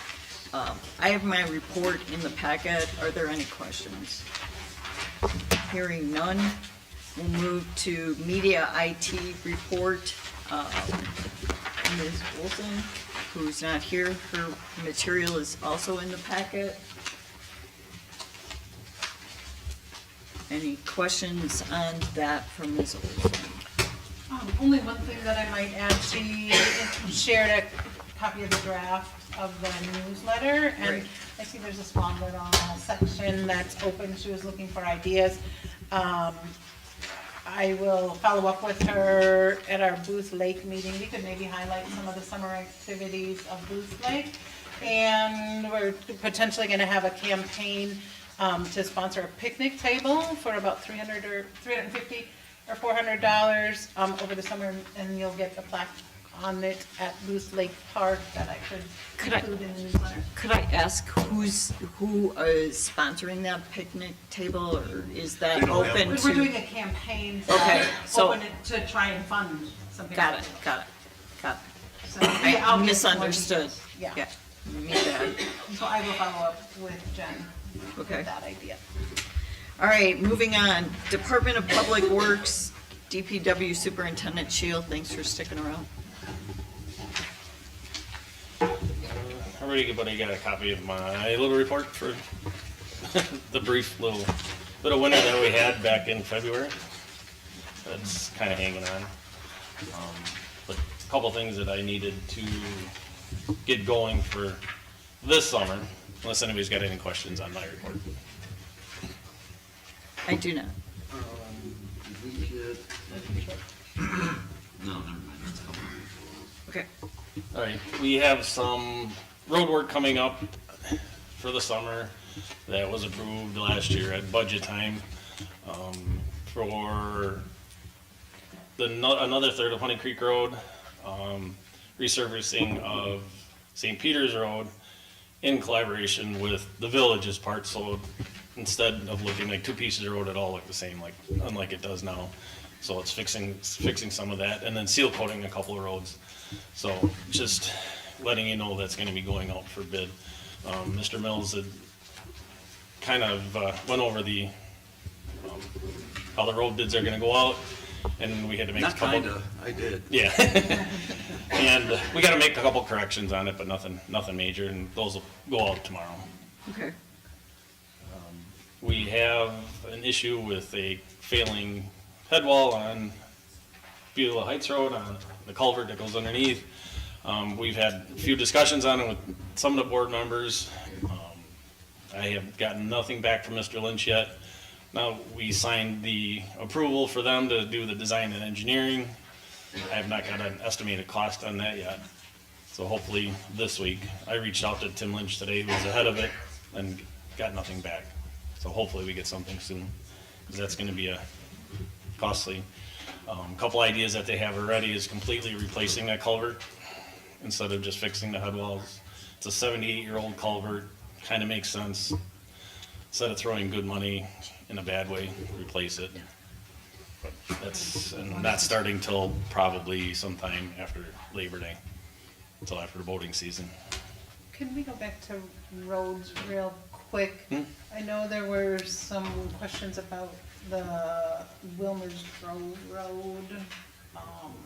Is there anything that we need to include in this year's plan for some of that? Not on Wilmer's, I haven't heard nothing on Wilmer's. That was the Email. emails Right, and Oh. Mr. Oh, for Miller. clean up from last year and all that? Yeah. Yeah, and in Tracking fact, of the, yep, and we had it seal coated last year. After the first year of plowing, it gets all the loose stone up. The guys are actually out there today, sweeping out driveways, sweeping out along the curb. Cause sweep all will be in there again on Wednesday to do a final sweeping. okay. Yeah, just after the very first year of plowing, it gets all the stuff that's sitting on the surface off. So yeah, it made a mess, but you get that every time you seal coat a road. Okay. It's not just that one in particular. Right. they needed to wait until the snow melted and stuff. Yeah, we did get a couple emails on it, but at the time, winter wasn't over yet. So Right. hopefully, We were still plowing. yeah, hopefully now it's over. Thank you. Yep. And we approved last year for a new plow truck coming this year. And that we kinda got put on the back burner because we were gonna pay for a new ladder truck this year. Now, the ladder truck got pushed till next year, so I had already pushed our truck off till next year because of the amount of money that's gonna have to get borrowed. With the ladder truck getting pushed off, could we use the money that we had allocated for the ladder truck to purchase the plow truck for this year, instead of all of it again next year?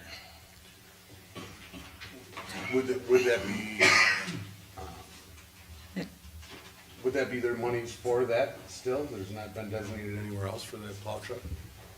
The ladder truck for the fire district, the earliest it will be here is March of next year. It has been set back. The ambulance, as of Friday, is not arriving until 7/16/26. So I'm thinking you're asking, you can actually get the plow truck for this year? Because I know a Yes. lot of times the build outs and, Yep. you know, and everything like that are 3 years out with. I actually or talked to have been. Patrick from Lakeside International, he's thinking sometime in November. So, What was, What's the? it was, Number on that? it was just about 378,000. But we had already paid for, I do believe it was $89,000 for the equipment so we could hold the price from Monroe. I think it was And- the chassis, we paid for the chassis. Chassis. Yeah. And so now we need to just pay for the chassis and the other half of the equipment. I think that might be a Kim question, is What is that? possible? I need solid numbers. Yeah, Todd and I have obviously discussed this a couple times. Yeah, And because the money we- was Yeah. pushed off till next year originally for the plow truck because of having to borrow so much for the ladder truck. But now we don't have to borrow for the ladder truck this year. Can we replace it with the plow truck? But we have to borrow for Beulah Heights Road, Correct. We will, and we don't know what that number is yet. Yeah. not yet. And a squad. and a squad. And that's coming up in the next section. Otherwise, next year, it's gonna be a real ouch to the town's pocketbook to pay for another squad car, a ladder truck, a plow truck. What, The when do we ambulance. have to have answer by on that? Like, Um, budget or for? We have funds to do, currently we have funds because we received our January and February settlement. As you look at your, treasurer's report, you can see how much money we have in the, general investment account.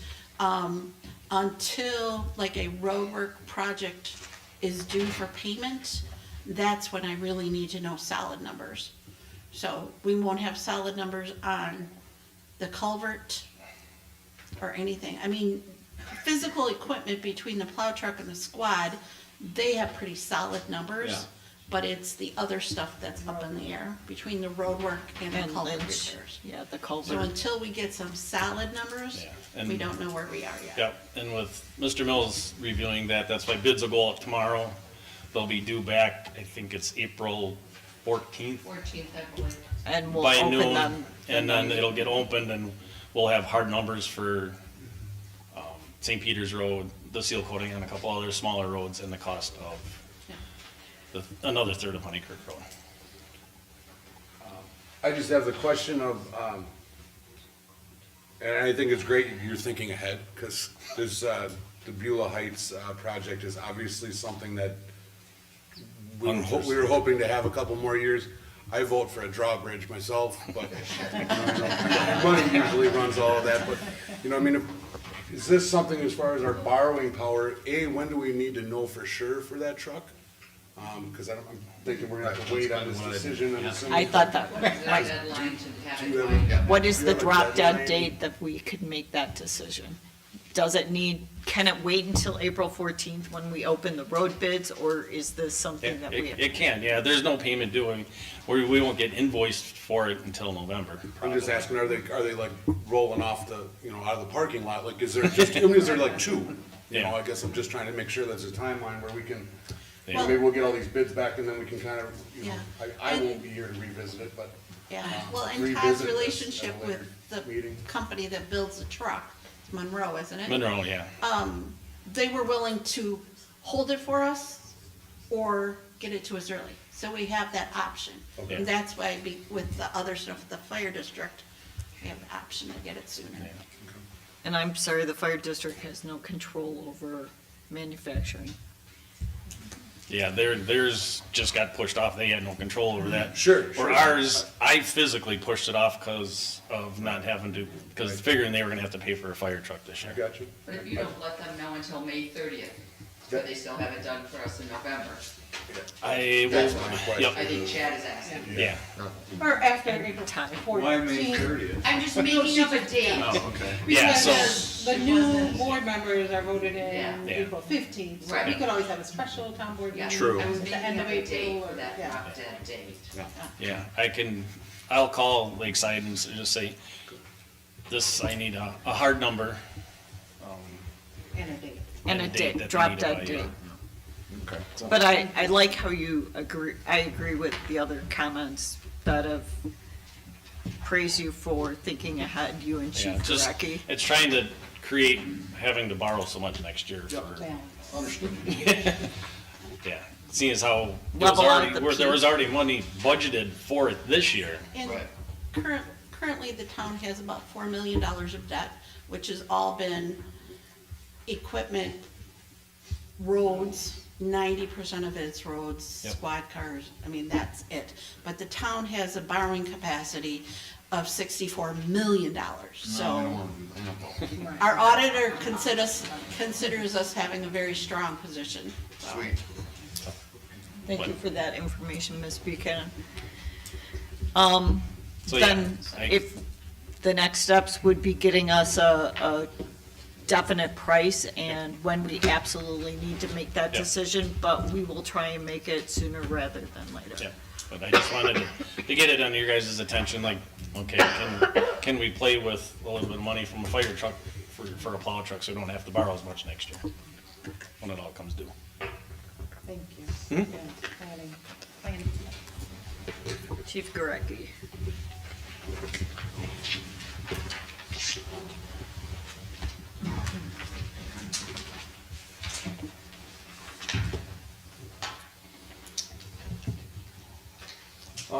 First thing on the agenda for us is the pier permit.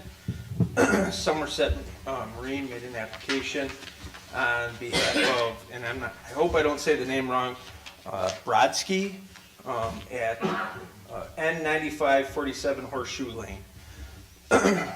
In reviewing this, I got a few phone calls. This is one of the few properties that I've seen that has an old pier permit and then has the new proposed pier. The questions that I have before the board approves, and I did reach out to Luke from Somerset Marine and had a conversation with him today. We don't have a hard number on where 3 feet of water is from shore. The last pier permit that was approved included a 30-foot pier. The new proposal would be a 60-foot pier. So the ordinance allows for you to go out as far as you need to reach 3 feet of water, which is navigable for a boat. So I need to get those hard numbers. You can go on to the, if that's Luke. Luke, is that you? Yeah, I actually have okay. the answers you're looking for. I'm prepared to answer So, those questions. that's the conversation I had with him today. And as I explained to him, I am not putting on waders and grabbing the dumb end of the tape and walking out so he can get an accurate measurement. I got those measurements, so if you guys can I speak. Yes, thank you. Stand and speak, all right. Yes. Luke from Somerset, correct? Yes. Thank you for waiting. All right, so I'm Luke Stromberg. I'm a project manager at Somerset. So just to go over kind of that ordinance that you had questions on, which was in your guys' thing, I think it was 8B. Extends no further to than a point where the water is 3 feet at its maximum depth as measured at summer low levels, or to the point where there's adequate depth for mooring a boat or using a boat hoist or boat lift. And that is taken directly off the DNR's pier planner that we go off of as a company. And before selling any jobs, we make sure that they all line up. So that means, if there's that boat lift that needs certain clearance, which is that PWC lift as seen in that drawing, I have the spec chart from Lifetime Manufacturing, that's the manufacturer of this lift, that says that the minimum water depth for that PWC lift is 40 inches. So in order to get to that 40 inches, that's where we need it to be. That front left shoreside part of that PWC lift in that drawing is at 44 inches, so we are clear of that. The homeowner actually originally wanted us, I don't know, can you guys see these drawings? I have mine in color, it looks like your guys's, but I don't know if you can see that sand, big hill, that on the right there. They originally wanted that, in the middle there, and that, we put it to the left there in order to get that water depth for both those lifts so that they can navigate in and out of their lifts. We're not kicking out a crazy far distance. That 60 feet is actually less because the pier's, bridging that gap of that rock wall, so it's right around 54 feet coming off that rock wall into the water. And that's, exact minimum water depth we need to have those lifts there to get in and out of them. These two lifts, a homeowner, especially with these much frontage, is allowed two PWC lift and regular boat lift. This customer actually has enough frontage where he could get more lifts in Pier Planner, what the regulations in the DNR's website is for that. So I just thought I'd throw all that information after those questions came about this morning. So, Luke, so at 50, you're saying the pier goes out 54 feet. What's the depth of the water at the end of the pier? The depth of the water is going to be around 6 feet at the 6 end of feet. that boat lift. Yeah, so the end of Main is about 6 feet out of the water, or water depth. But if the depth needs to be 3 feet, 4 3 inches. feet, Yep. seems a little 3 long. feet, 4 inches for your lift to be able to roll onto the boat. Yes, Yep. yes. So that 3 feet, so if you go, so I think that just being in there, you guys actually kind of cut off that third C that's in there. They actually, in the DNR website, do show a great drawing of where this is. So it's whichever is further from shore. So if it's 3 feet, or if it's that you have that adequate depth, and that's that 40 inches that we need for this certain lift. So that's where we're at, that 40 inches, and then the pier goes from there, because you can't have the back of the lift in inadequate. Right when that, you get that adequate, you can then put the lift there and extend out past there. Chief, is this some, go ahead, Chad. I just, in the past, we've dealt with piers, and I am a big fan of get what you want, but I know that that's not really realistic with ordinance and such. I actually had a conversation with one of my questions to the chief, and again, I want everyone to have what they want, but I take a ride on the boat with family and friends, and everybody asks me, why are all these piers so short? It's because it drops off in Mill Lake, and I do notice in your picture, which is actually really, and I'm glad you pointed that out, it's kind of a sandbar, it looks like it gets a little. Yeah. I have not been directly right there, but, I mean, you can get 40 inches usually pretty quick off of the. Yeah, and that's and where again, we I are. want them to have 66, So this- I want them to have 70 feet, but. This is where that 44 measurement was taken, right? on Correct, this so first that's lift. for the first lift, so then it's way over 40 inches for the second lift. Right. Correct, And then, yes. and again, but you don't necessarily need, can that lift be turned sideways to be able to adjust, because you're 40 inches already, and again, I'm just asking because I know these questions are gonna come up. If you turn that lift sideways, because it looks like you have plenty of lake frontage here, which is great, that you're not impeding that pier way out in front. I mean, there's already buoys and such, and I know, like, if you just go slow between the buoys, people also don't like that. And, Yeah. you know, there's arguments all the way around, but it just seems a little large, and from what I'm used to seeing with the township approving for distance out, and especially for as deep as, how deep it goes. And this is for a permanent pier, I'm assuming, for a permanent post? All seasons, correct. All seasons pier, okay. Yeah. I'm just asking because it's. Yeah, so, with that, you know, those are those DNR permits, you know, so there's plenty of piers on Beulah that are 30 feet long, 3 sections, because they have that adequate water depth, and then you also go to Beulah Park Road and you have 85-foot piers all down that whole road. Yep. Why is that? That's because they can go out that far until they get to that, you know, navigable water for their boat and their lift. So that's just, you know, how we do these GISs is based on that, and, you know, we make sure we keep these all within those DNR permits, which, you know, those permits that you got, or as the DNR provides are, you know, word for word copy and paste from them in your guys' permit, you know, on your website, so I don't see really how we're missing being in the scope of what is, you know, allowed on a riparian owner's property. We're not close at all to neighbors' lot lines, both those riparian, both the, extension of the lot lines, as well as, I always get this, spelling or word, line of navigation, or the coterminous method. Both methods are shown, you know, we're not close to either one of those, and that's how we always make sure that our piers are not only in the line of navigations, which is your lot lines extended out, but your actual riparian contiguous method zones, which are, you know, pointed to the I middle of that lake. understand that they have enough frontage for this. I just don't see how this fits the town ordinance where the pier has to go out to the depth of 3.5 feet and you're going to 6 feet. 6 feet. So it's or, though, it's not just that 3 foot, it's to 3 foot or where there's adequate depth for a mooring or a boat.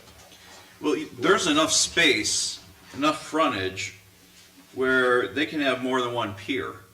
Why are you stacking your lifts to extend the pier, in essence? It's just the customers, what the customer, you know, wanted. You know, we shoot them these drawings, like, you are in, you know, this is, you know, a perfectly legal permit. We don't really have to file a permit with the DNR for this. We just recently found out that we will be having to file these permits with you guys from now on, which, you know, we're trying to do everything in our power, but, you know, normally, like, unless, we would never even have to show this to the DNR, we just go and plop this in, which I'm sure, a lot, like every other pier that has been put in this lake pretty much has been since then. And, yeah, I get that, but I'm just saying, we may have a lot of people coming back into the board that I know have wanted a similar situation, and that they weren't able to, so I'm just trying to help. Right, Luke, I don't know if you heard what I don't went wanna on set here a for the last precedent. hour, but people are very concerned. Yeah, no, I understand. I've been definitely enjoying myself sitting here for the last hour and a half. Yes. but, Yeah. Well, I don't want to set a precedent that Correct. would. Chief, what are your thoughts at this point? Is it too long? I like the design of the pier, I'm gonna Well, agree to that. like yep. that. It's great. However, like I said, it almost makes me want to go out there to find out how deep it actually is before you approve it. Because, again, when you go back through Google Earth to 2015, there's nothing along that area where I can get a good benchmark. Sure. The previous pier length was 30 feet, and with tree overhang, you can see a little bit of it, but now you're gonna double that pier length, it's gonna jet out. I don't think it gets into navigable water, But it's so I don't still. think that's a problem. I think where it could be a problem is what Supervisor Chad is talking about, that other people have come before us. The other issue in previous ones that I've dealt with is this owner has so much frontage. They are not impeding on any neighbor or even their riparian lines because of the way that it is. They do have a massive amount of waterfront that could certainly accommodate this. It all depends on where the board wants to go. I think, Well, I would like to make a motion to table this till Chief can get out and measure this. And get little- Our guy, our Sunny Valley. Those information on the recorded sub- depths from us, though. I don't know if you like what our word, means to you guys, but I mean, we went and already did those measurements. We record that point where we get to that 40 inches, and then we start the pier there. I don't think anybody, I know I certainly am not, questioning your word by any means. I'm just going off of the experiences that we've had with pier permits before. And I think even Attorney Mills had said, you're absolutely correct. There's 217.2 feet of, ballpark of frontage here, 237 feet. What we're saying is the extension of the piers out into the lake, especially, you can have, I don't know the exact rules, you might be able to have 3 piers here with lifts on them. I mean, per code, it's. Every 50 feet extra, you would be able to add another Correct, so lift and what another pier. I Yeah. think, and that was a great point, is to not exceed, to go out into the water, you can still accommodate your piers in plenty of space here to do that, so. So one thing I just want to mention with that is, so you guys are, mentioning that, second lift being in front of that first one being the issue, correct? The length. I'm only asking. So, if we move this pier over to the orange line that says the 66 feet right there. DNR says you can go out all the way, would be another 36 feet to get to that first lift. That pier would already be, that first lift would be starting, past that. And, we were like, no, we're gonna move it over because we can make this pier shorter. So that is the shortest, design of that pier we can possibly do. There's not an extra section in Maine before that lift comes. There's that first section to get to that water depth that be adequate, and then the pier begins. That platform is, under the square footage and everything that the DNR provides, so it's not like it's oversized by any means, I It's think. beautiful. Especially I on would love this to be able to go lake. both sides of my lift. I mean, like I say, I agree, I want everyone to have what they want, but I also don't wanna do this without discussion from past peers. It's not your word, it's not that, it's really what has gone on in the past, especially if they can have it. We have a motion on the floor to table, a second by Supervisor Reyes. All in favor of that motion? Aye. Any opposed? Nay, hearing none. Motion to table the peer request for Joel Brodsky at N9547 Horseshoe Lane, Somerset Marine applicant. We will table it until the chief gets more information. It'll be brought back next month at the latest. Well, depending on weather, right, Chief?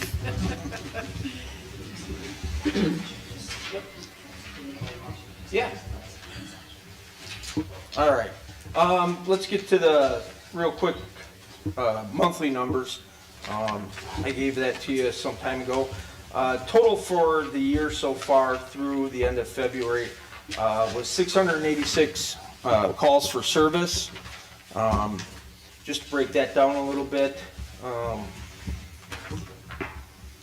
that includes the fact that we wrote 222 citations for the year so far, and we've covered 10 motor vehicle crashes.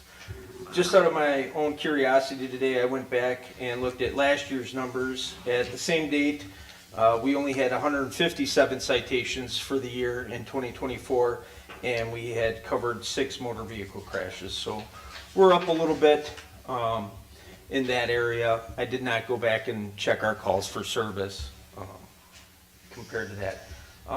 Talking about that, the only thing of note I'll bring up that occurred during the month of March is Officer Medina received several calls on Thursday the 13th at about 7:13 p.m. For a report of an airplane that had buzzed Lake Beulah a couple of times. I know that some people had talked about, and I'm not making accusations because we don't know, we were unable to get a tail number and I wasn't able to get on my flight tracker to see an airplane, but we got several phone calls from several people about a plane that appeared to be attempting to land on the lake. To our knowledge, they did not land on the lake, but several residents called about that, and I just wanted to make the board aware that people have been hearing it. They heard a plane coming in. We started getting phone calls right away. So just wanted to make you guys aware that as soon as a plane came near the water, our phones were ringing. Thank you. Now, Todd kind of stole my thunder because he got to go first, but I had the same argument he did. However, I do have hard numbers. Thank you.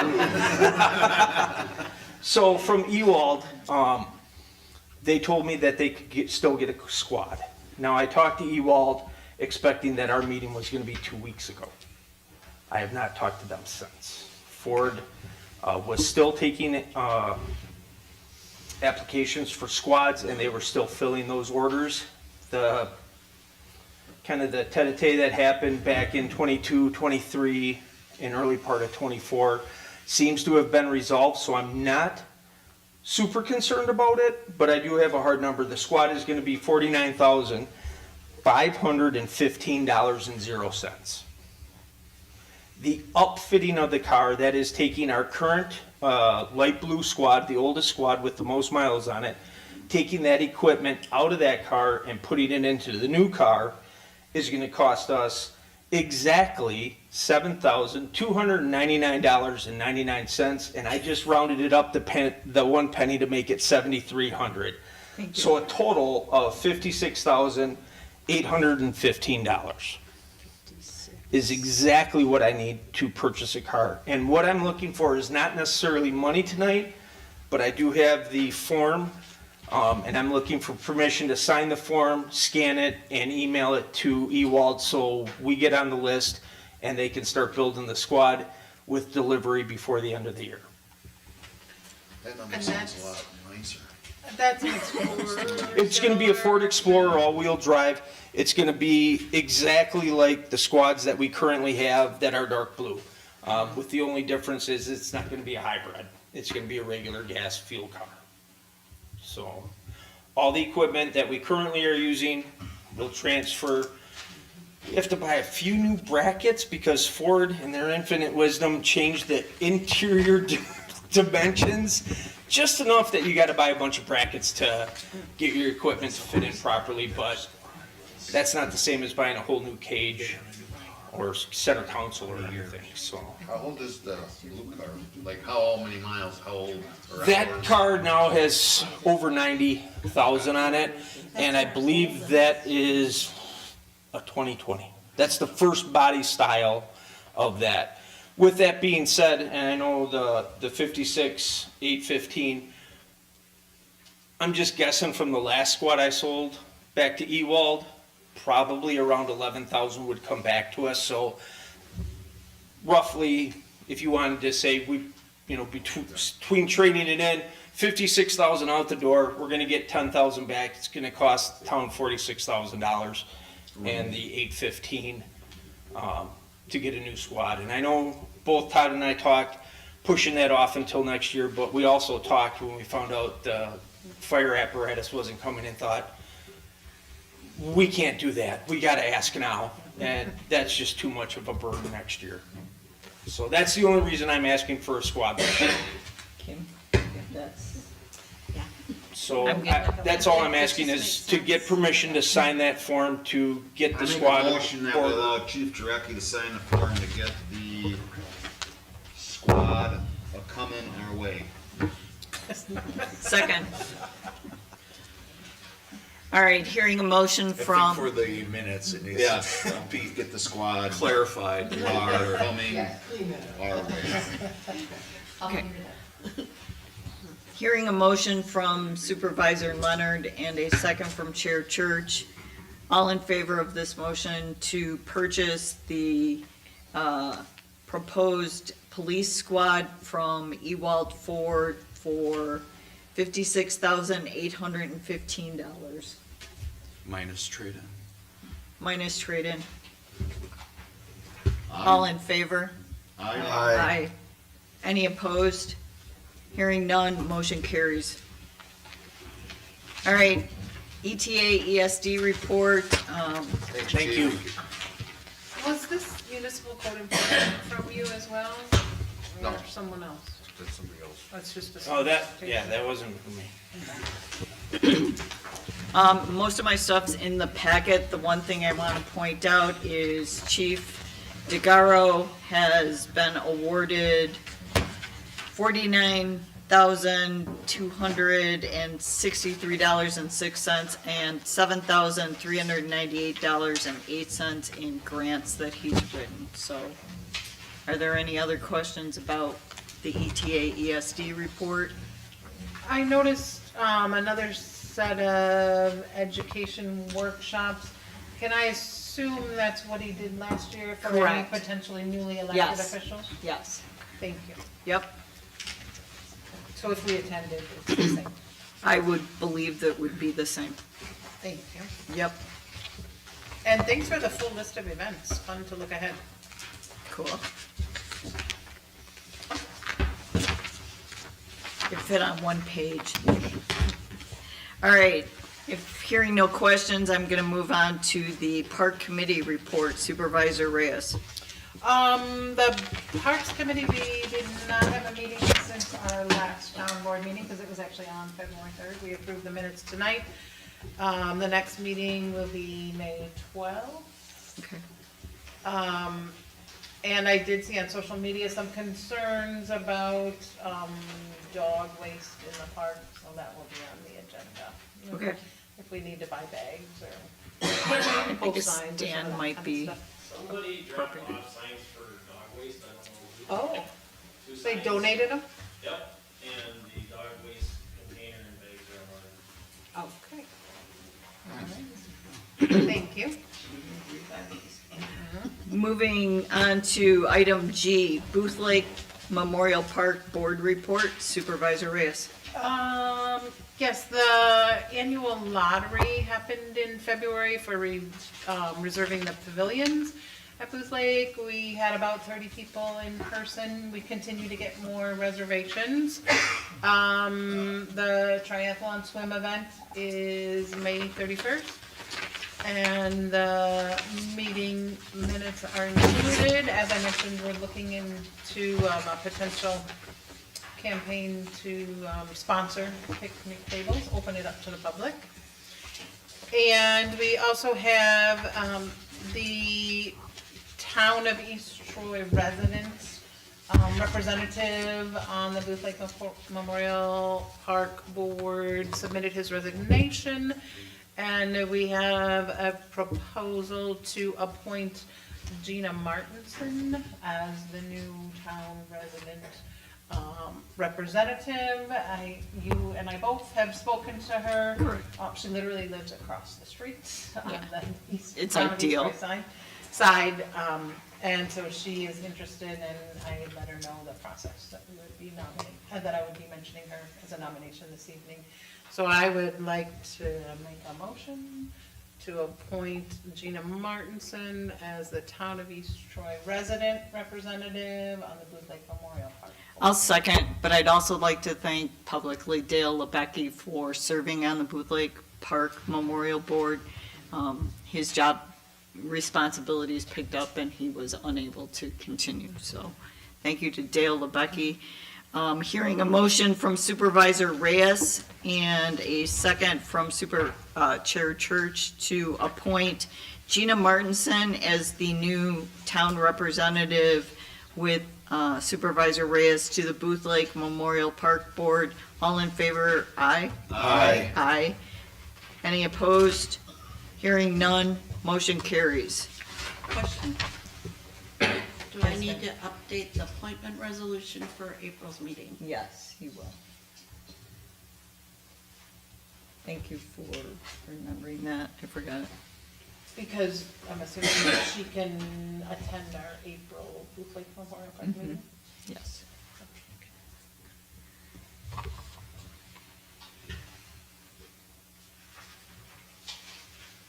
Got that, Ms. Buchanan? Yeah. Okay, thank you. Item H, Lake Beulah Management District Report, Representative Thomas, are you here tonight? Okay. Okay. Hearing that Mr. Thomas is not here tonight, we are moving on to item I, Recycling Committee Report. Representative John Murphy is also not here tonight. He provided a report. He and I will be meeting as we are the recycling committee members sometime in April. The actual cost annual report is due by April 30th. We will post that meeting, of course, as we have in the past. And then I also have the library report that he also provided me. Okay. Library report, the Heritage and East Troy Manor have agreed to participate in a monthly outreach program where library materials are delivered to the facilities. Brolin Park received their invitation but have not yet responded. Preparation for the 2026 capital budget was discussed. This year's capital budget includes a new side door and 2 replacement furnaces.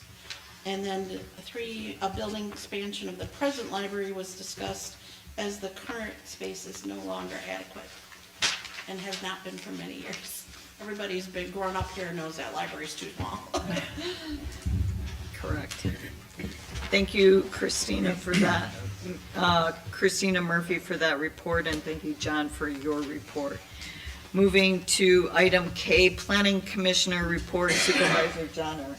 At this time, I'd like to ask Attorney Mills to remind us what we need to do in order to vote on this proposal. Supervisor Wales. I'm actually gonna recuse myself from this. I have not been on this topic such a short time on the board for having just 2 meetings. I don't feel as though I'm educated enough to make that decision, so I'm actually gonna recuse myself from this vote. I'm sorry, what was your request? That you remind us what we need to do. Sure. So generally speaking, case law is clear that shoreland zoning is a jurisdiction of the county, not towns. We are recommendation only to the county. This was a quasi-judicial hearing. Bottom line summary is you need to build your record, explain why you're voting the way that you're voting.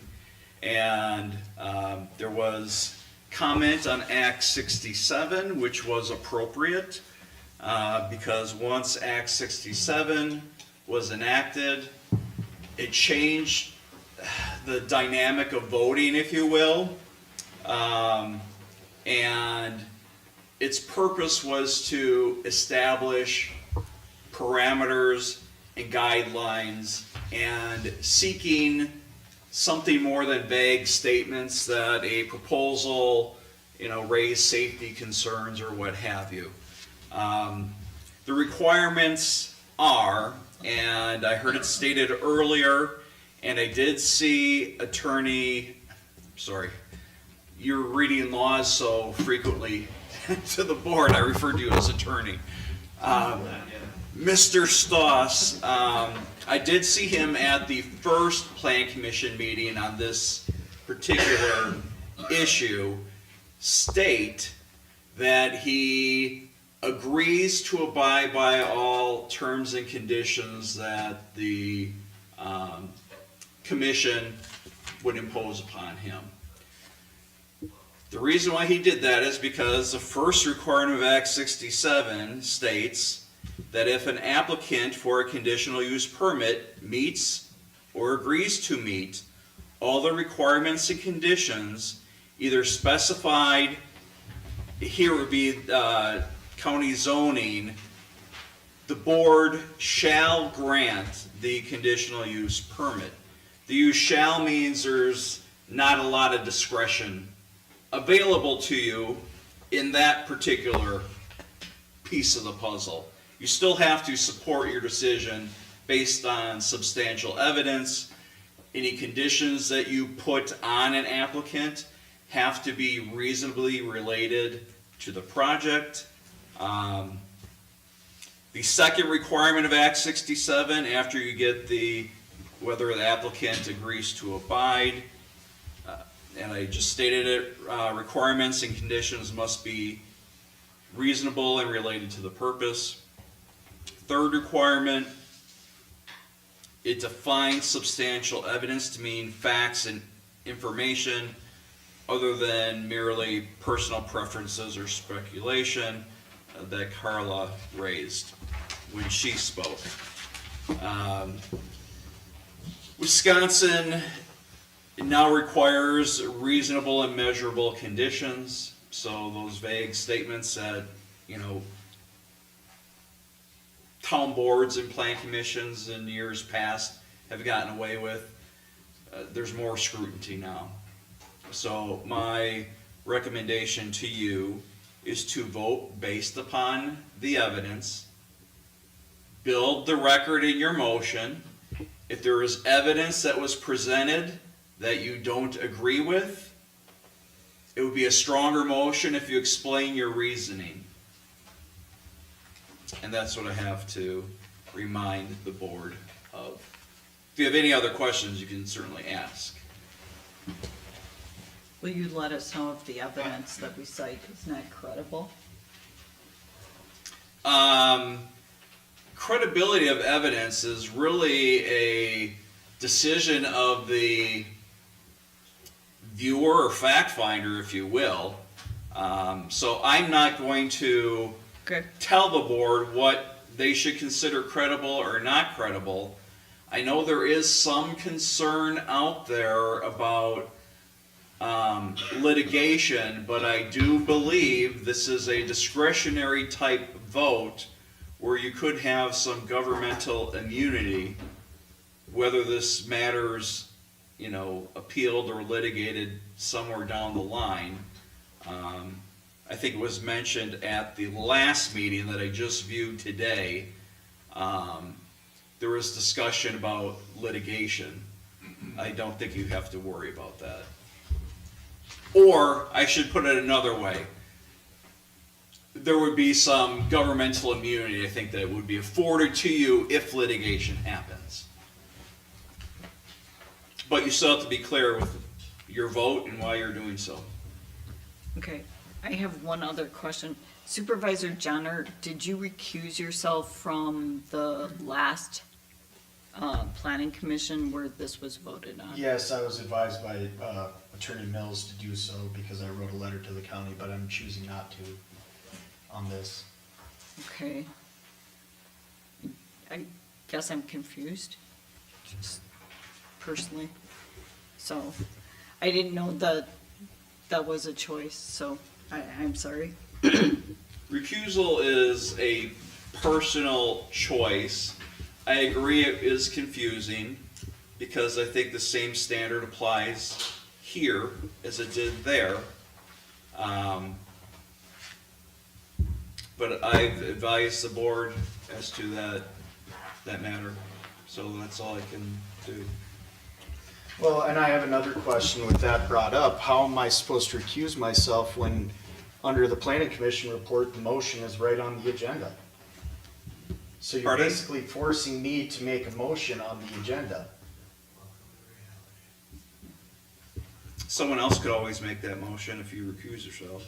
Right, but I don't think that I don't approve of having motions on our agenda, but I think it would that's be more for appropriate. convenience of the person making the motion. Yeah. That there's It's better some wording, yeah. sample language there. Yeah, I understand, to a point.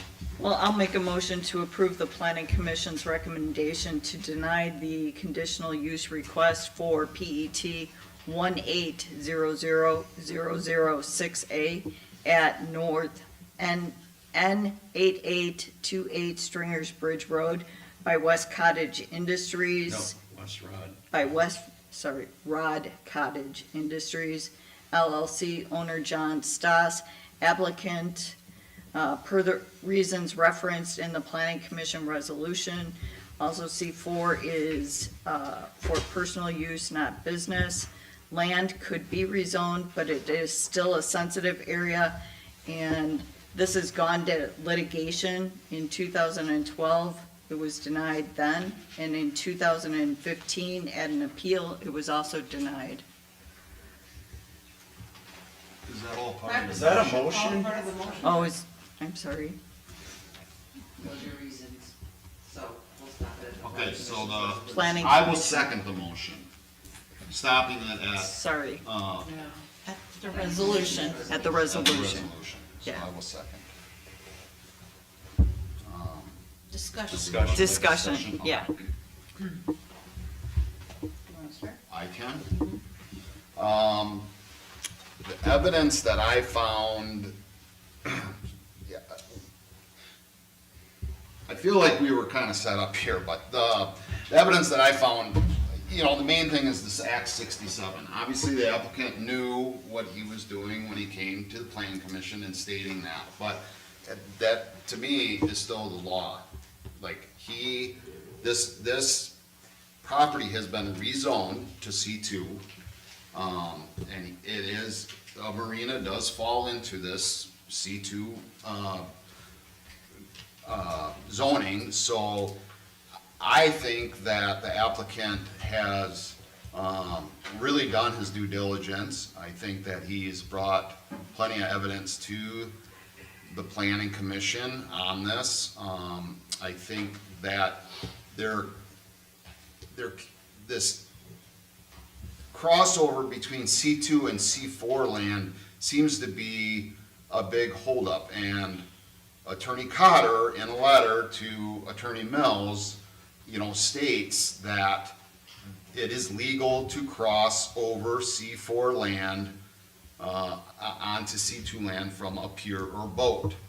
So I took that into, you know, part of my evidence. I'm going to be voting to.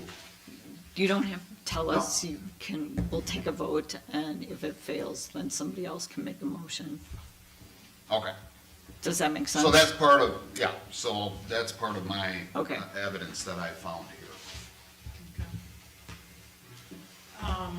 So my evidence as well, because the C2 rezoning has been unanimously approved by the county, and the request for a marina conditional use fits within the C2 zoning.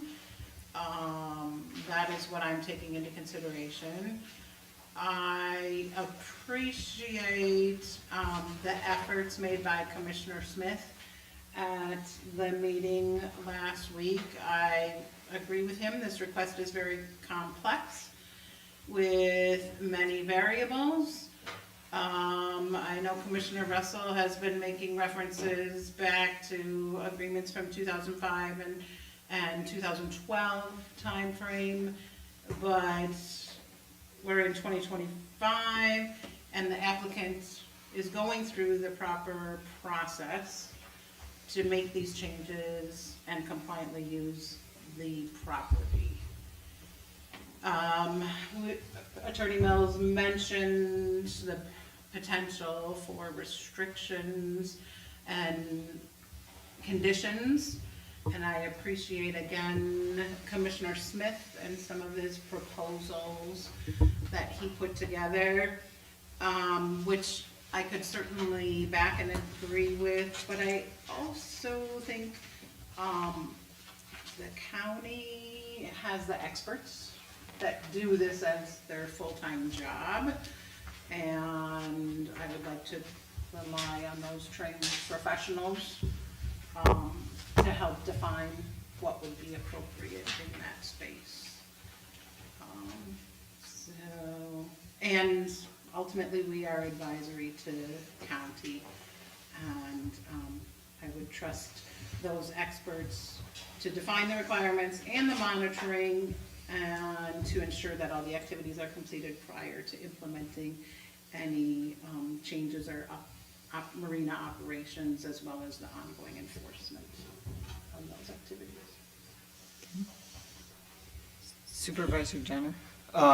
I will be voting to deny the denial here, simply because under Walworth County shoreland zoning ordinances, a marina is allowed conditional use under C2 Upland Conservation District.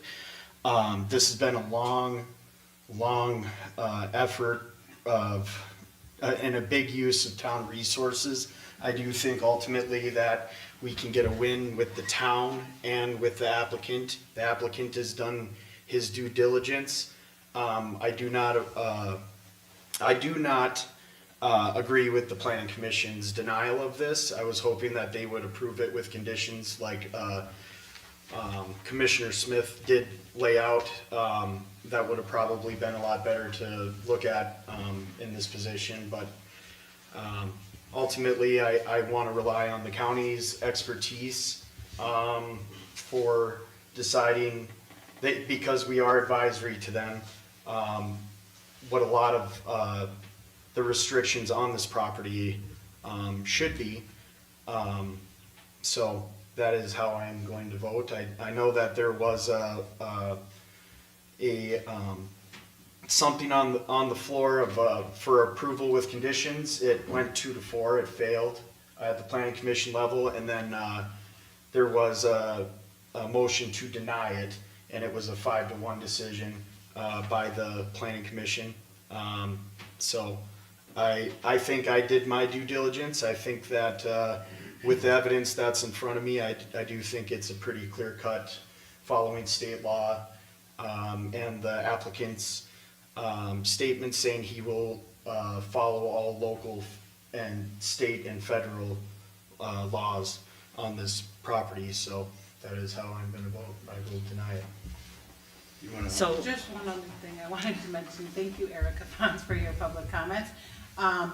And I did pull out all of my comments and reasoning from the zoning as well. But I think it was like at 2 meetings, and so that's why we didn't always repeat it.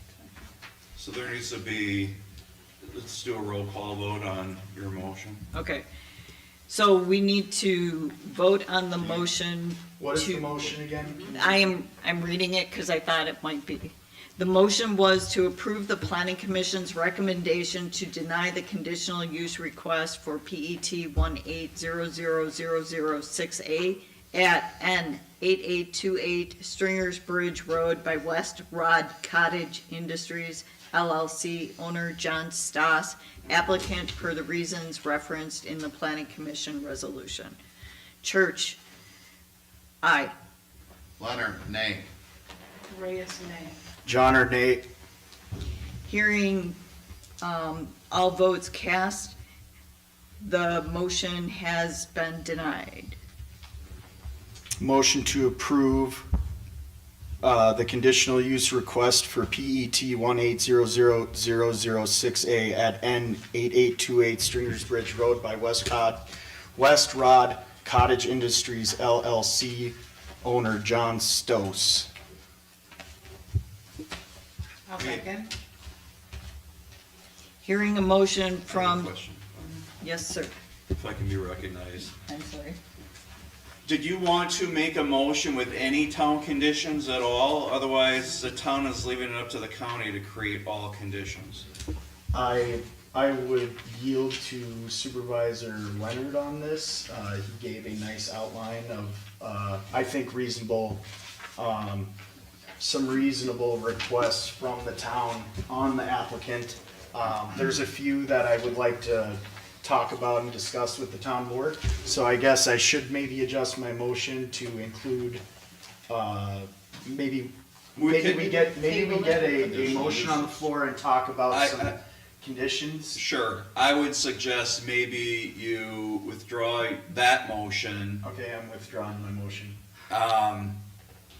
Or actually, I'm sorry, don't withdraw it yet. Have the discussion part on the conditions. And then we can amend it. And then you can amend it or create a new one at that point. Okay. Okay, motion to approve the conditional use request for PET 1800006A at N8828 Stringers Bridge Road by West Rod Cottage Industries LLC. Owner John Stills. And I had seconded it. You already did. Yeah. Any discussion? So you want discussion? Now we're Yes. on Okay, discussion. so, being a little proactive today, I thought, well, depending on how things went tonight, I just put a few things down on paper. I feel that the town of East Troy should put their fingerprints on this before it goes to county, so they can at least have an idea of what we're thinking. And so these are some reasons that I put down. Number one, conditional use would be approved as per plan submitted as a private commercial marina for lease of 8 boat slips and vehicle parking spaces as shown on site plan with no storage of boat supplies in the shoreland area and all additional conditions. Parking must meet, number two, parking must meet the requirements, and if you don't agree with something as I go along here, please let We'll me know. discuss. Parking must meet with the requirements of the county zoning ordinance. All parking must be in compliance with county requirements within 60 days of this approval. On-site parking shall be used exclusively for the purpose of the marina as specified. Number three, the applicant shall submit an outdoor lighting plan for review and approval prior to any construction of the lighting. Outside lighting shall be shielded and directed on site and located as identified on the approval plan. I don't think this is applicable. There is no electricity on the parcel.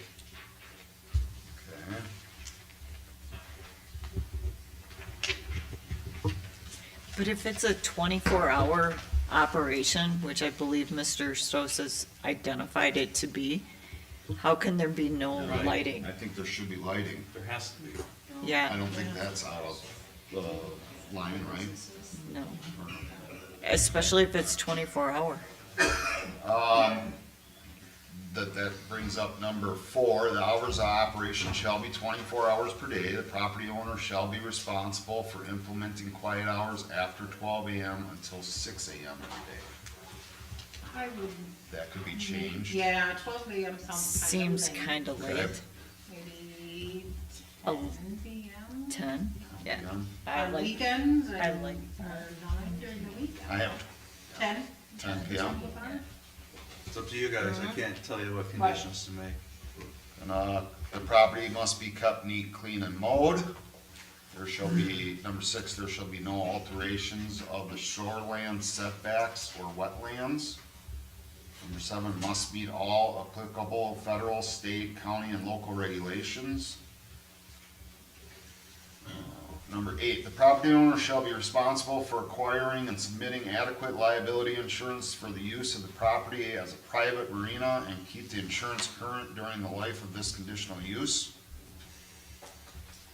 Number nine, if the land management department determines, yes. can I ask, does proof of insurance need to be submitted to anybody? How do we know that? I think, I don't know. The county would I don't know. I'm just, ask for that In submittal, in other things, we've had them submitted to us. which a we copy did to right us. in Okay. there before sending to the. yeah. county. Typically, that's only when the town is added as an additional insurer. And here we wouldn't But like necessarily any, be. like liquor license place, they have to have a business plan on file and stuff like that. So, True. Oh, do we have a Do we business have plan? I haven't seen a marina. no, we have. We've never had Plan. a radio. Yeah. So should that be a condition? So we want to add to the town, I The think county's in charge of the enforcing business this, so plan. it should go to the county. okay. All right, I'll keep going and maybe we can add that on. Yeah, sorry. if you'd like. Number 9, if the land management department determines that changes in either the character of the use or the intensity of the use are not consistent with this approval, then those changes must be brought before the county zoning agency for approval. Wouldn't we have to have the county weigh in on that one? Yeah. These are just suggestions. Okay. Because I feel like whatever we send to the county, and I may be wrong here, they're going to make up their mind. I just wanted to give them an idea what the town was thinking. I think that's rather a than good go throwing plan. it up there I think and it's a saying- good plan. Bless you. Failure to actively Bless you. exercise this conditional use within 12 months of the approval date shall result in automatic dismissal without prejudice. Bless you. The property owner may request a time extension for actively exercising the conditional use. A time extension for the actively exercising the conditional use must be requested in writing during the original 12-month period. And how long would the extension be? Well, That's gonna be up to the county. right. Oh, okay.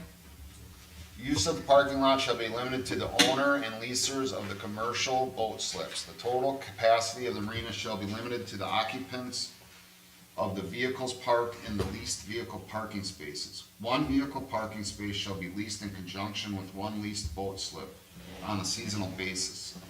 Vacancies may be filled for the remainder of the season. The property owner shall keep a written log of the individuals leasing the vehicle parking spaces in conjunction with the leased boat slips and make the written log available to the town and county upon request.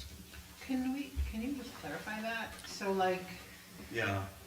So, leasing a parking space? so if someone's renting a slip, they get a parking space that Are we, goes with that slip. are we allowed to add Fred's Tap customers because he's expressed that he wants to open the bar? I'm not bringing Fred, I don't personally want to bring Fred's Tap into this. These are two separate parcels. I Okay. don't personally want to do that. Okay. I don't think that All right. it should be done that way. I don't know. And the written logs should go to the county I though, because they're agree gonna with be in you. charge of enforcing it. County and I'd keep town, yeah. Fred's Tap separate from this, but I think you need to clarify that language, one vehicle parking space shall be leased in conjunction with one leased boat slip on a seasonal basis. What you're saying, maybe I should ask, one leased slip equals one leased parking spot. It's not limited to one in that parking lot. If there are. Correct. Okay. There's 8 spots.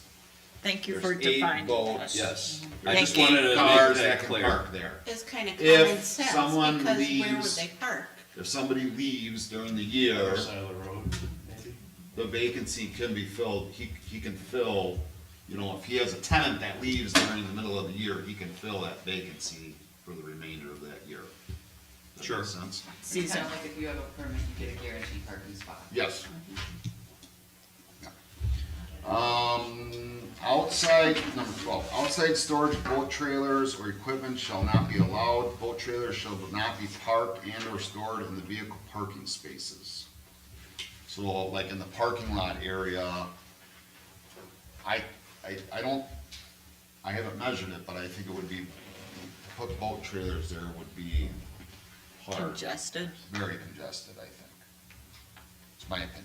Especially backing up a boat trailer and vehicle. Right, right. That'd be ugly. Well, especially with the acreage we're talking about. Right. And Stringer's Bridge, yeah. Number 13, no heavy equipment to be parked or operated on this property. This includes but not limited to forklifts, telehandlers, dump trucks, or any other equipment that could potentially harm the C4 shoreland wetland area of this property. Number 14, chain link fencing to be installed from the lake area on the road side of the property, continuing north to the parking lot area to restrict access to pedestrian street crossing. My idea there is and I can't remember, I feel like he maybe has some fencing there, but my idea was from the parking lot down, if people are walking through the marina or that section of grass there, the safety of a child or even, I don't wanna bring Fred's staff up, but if by chance that bar opens and people are crossing, this would actually, in my opinion, corral people to a crosswalk down at the end of this fence area. Vince, in the town fence ordinance, is that restricted to residential fences, or is there? Our ordinance is restricted to residential. Okay. Does that fall into C2? No. Number 15, the county reserves the right to rescind this conditional use upon any violation of county regulations. And number 16, the property be inspected every 12 months for the first 5 years to ensure that the owner is complying with the conditional use permit. I think the wording on that should be reviewed by the county every 12 months, because they're the ones ultimately enforcing this. So instead of Say that again? reviewed, instead of inspected, reviewed by the county. Reviewed, okay. Yeah. And with the fence, there is a fence there. I'm okay with whatever we want to talk about with that, but there is a fence currently there from the parking slab pull out down to the shoreland. I pass it every day, so. So understanding that the property is gonna be reviewed by the county because county has enforcement.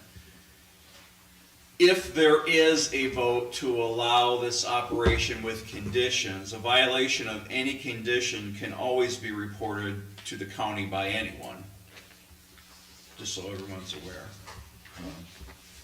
Some of the other things that Commissioner Smith had proposed, that I think if we're gonna add restrictions, maybe we should consider as well as the peer registration. The property owner shall submit a peer registration form and obtain written approval for all remaining peers and slips to the town of East Troy within 12 months of the approval of this conditional use permit. Is it within 12 months, or would it be when he opened?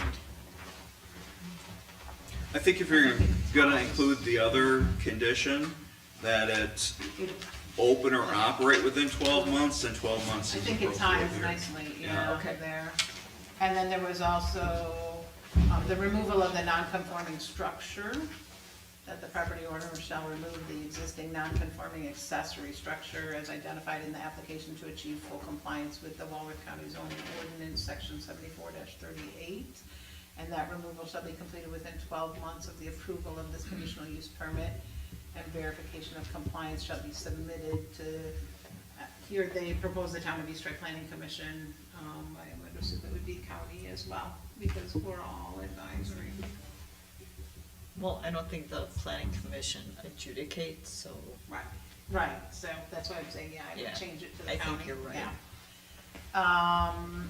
The updated wetland delineation and survey was also mentioned. I don't know if that's applicable because the zoning is already approved and it would be related to the zoning. He's not doing any construction on the property, so. Just. It's not a new project. There was email exchanges that it's not a new project, so the county was comfortable with the older wetland delineation, and that's what all, I mean, they passed the rezone unanimously. Well, I have a question though, because, and maybe I'm wrong, but is one of the proposals that he come back for a variance because he wants to build a bigger structure on the property, and then wouldn't you have to know where the delineation is before you allow that bigger building to be constructed? He wrote a letter to the county saying he's not gonna be using the structure that's existing on the property for the marina. So the county accepted that. That they said you don't need a variance. Didn't we just Okay. write in there that it needed to come down? Well, that Michelle. That was put from that in, Commissioner Smith. Which yeah. I do And, recall I in mean, the if video that you're he putting did a say he condition to wasn't destroy a man's doing anything with garage, I think that's not really reasonable. I mean, the garage was there well before he owned the property, so if you're telling him to take a garage off, that's, It was like I a don't think that's, pre-existing I- condition. it's a It's- pre-existing structure before his purchase, so like, you're telling him to get rid of his garage. Right. I mean, I just wanna be reasonable here. No, I understand, I was just asking. So do we want to strike that? We can, certainly.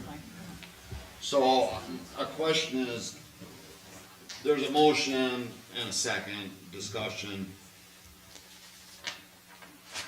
Can we vote on this with, and then submit these conditions at a later time, once we have? I would vote, if you're going to make, if the motion was to approve, I believe the motion should be amended to make a contingent upon the conditions that the board agrees upon. Yeah. And then you'd forward that list to the county with the resolution. Which we would have to come to the next meeting with all those? No, it's going tonight. It's gotta go tonight. Okay. Okay. And I think the only one we Just wanna make added, sure we have all the. I'm on the same page. well, with again, you. it's advisory, Yeah, so okay. I don't think, I mean, I think the county will review all of the restrictions and conditions as well, and Just it'll be at the I- discretion. one clarification. What hours for implementing quiet hours after 12 o'clock AM? 10 We p.m. said 10 PM to 6 AM. Okay, thank you. That was during the summer, right? Is Or it gonna any be time. different I think it during should the school be- year, or no? I think it should be. And 10 PM to what? 6 AM. 6 AM. I guess maybe we should ask him. I have that as 24 I hours would a say day. you're 24 hours a day, yeah. If he's I- ice fishing. I mean, if he opens Fred's tap, So that's 365 Yeah. days a year. I would think maybe we open it up on. The other weekends if he thing opens it. was the electricity, are we gonna leave that in where I he has think to have he lighting? needs to have electricity. If it's 24 hours. I guess have a lighting plan, okay. Okay, So then I think- do we all agree on I think we need to have discussion, do we all agree on the electricity, the hours? I do, I agree on the Okay. electricity, I Okay. agree on the hours. And then I think number 9 needs to be, I agree. Tyson, I think number 9 needs to be reworded instead of land management, I think it needs to be Walworth County Land Use and Resource Management Department. Kim, are you, I'm sorry.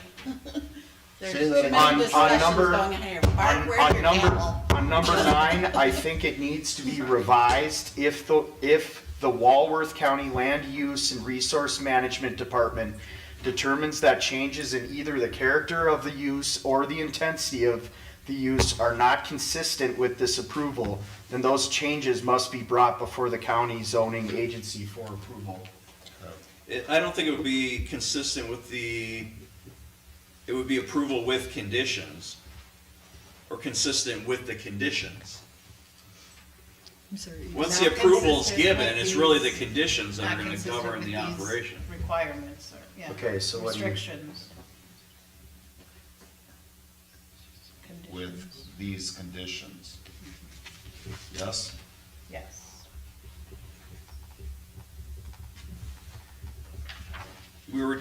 Kim and I were discussing the hours that might be in the town noise ordinance.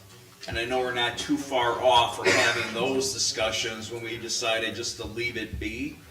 But I think there are quiet hours in that ordinance. There's no. I think 10 to 6 is, Well, we're advising the county would, Yeah. would they, Or should it simply read that, you know, we look it up, we get on the website, we find out if there are hours that align with. You know what? The general lake hours. I think one of the earlier conditions are that you just meet all state, federal, county, and local regulations, so that would be, Yeah, that's number 7. That would be covered there.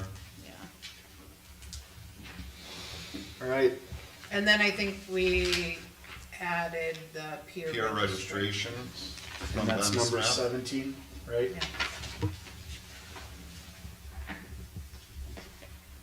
And then 14, he does have a fence there. Are we okay striking that, or what are we thinking here? He Well, does have a It's fence been a there. year, I think, since I saw the property, so I can't remember what kind of fence is there. I mean, maybe it doesn't have to be a chain link fence, but, Just a fence? yeah, fencing to, you know. Well, we don't want a snow fence. No, that's Bright true. orange. That's a good idea. Which number is that? Permanent. Sorry. 14, permanent, yeah, permanent fence, Permanent fence? Okay. Permanent permanent fencing. fencing to be installed. Barb, yes? I'm Yes. wondering if permanent fencing would be a problem in the winter, based on where the snow got pushed Or by the the snow plows. plows. God. There is. There's already a fence there. Yes, it is. There is a fence there, I promise. Does it, I can't see not having fencing, that to me is big, because if he's gonna have families there and there's children running. There needs to be a There has to visible, be some physical sort of. barrier. A barrier there. It's gotta be, so we gotta have. There's a gate and a fence. Which, right, But- there's but fence. how long there. does it run up Is it the, all the way It up to goes- the parking lot? Yes, it goes alongside his structure that he has on there, up by the pullout, all the way down to the shore. So it's all the way to the parking All, area. all the way down along his, Oh, then he's good, that's what I was saying, yeah. then it's good. I'm gonna leave it. I would. Cause it's still that means he has to keep it. right. Okay, so we Because he rephrased has it. it, if we don't put it in there, he can take it down. Right, we rephrased it permanent fence, Permanent right? fencing, Okay, yes. okay. All right, other than that, I don't have, and number 16, we do have reviewed by the county, right? Not in. Yes, the property to be reviewed by the county. Okay. I'll make, And the motion's already made. Can we have somebody repeat? I the will make motion, an amendment to my motion to include the specified conditions. many? 17. The 17 conditions that we have discussed here. That will be submitted to the county. That will be submitted to the county for review Consideration. and consideration. Second to the amendment. Or you second, or did you second? Sure, I'll second. Oh. Okay, hearing a amended motion from Supervisor Johnner and a second from Supervisor Reyes on the record. Church, no. Again, C4 is not a business, it's for personal use only. Land can be rezoned, but it's still a sensitive area. And it was denied by judges in 2012 and 2015. Leonard Yeh, it's a C2 property rezoned for marina use. A marina use can fall into the C2 zoning.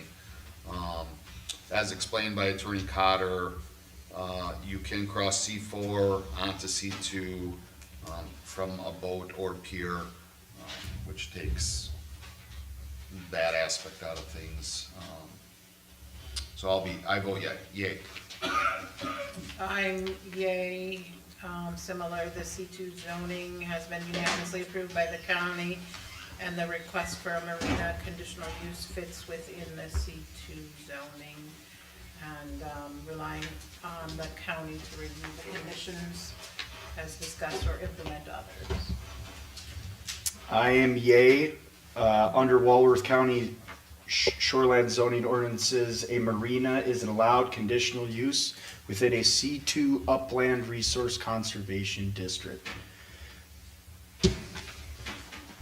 We done? Done.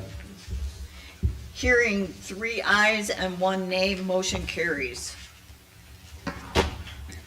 Moving on to unfinished business. Discussion regarding no ordinance update will be made to the burn ordinance regarding gas fire pits, etc. To review, seasonal services, Kyle Coleman, came to approach the town in regards to installing a gas fire pit on a patio on a resident that he was building. After talking to the Chief DeGaro at the firehouse, he suggested that we follow NFPA standards.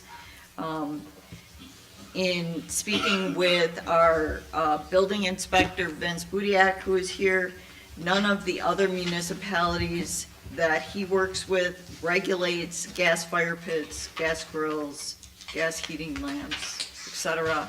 So I am not about to start a precedent, so I make a motion that there is no change to the burn ordinance regarding the installation of gas fire pits, although we recommend that anybody using such follow the UL or manufacturer's recommendations on distance from structures. Second. Hearing a motion from Church and a second from Supervisor Leonard. We have discussion.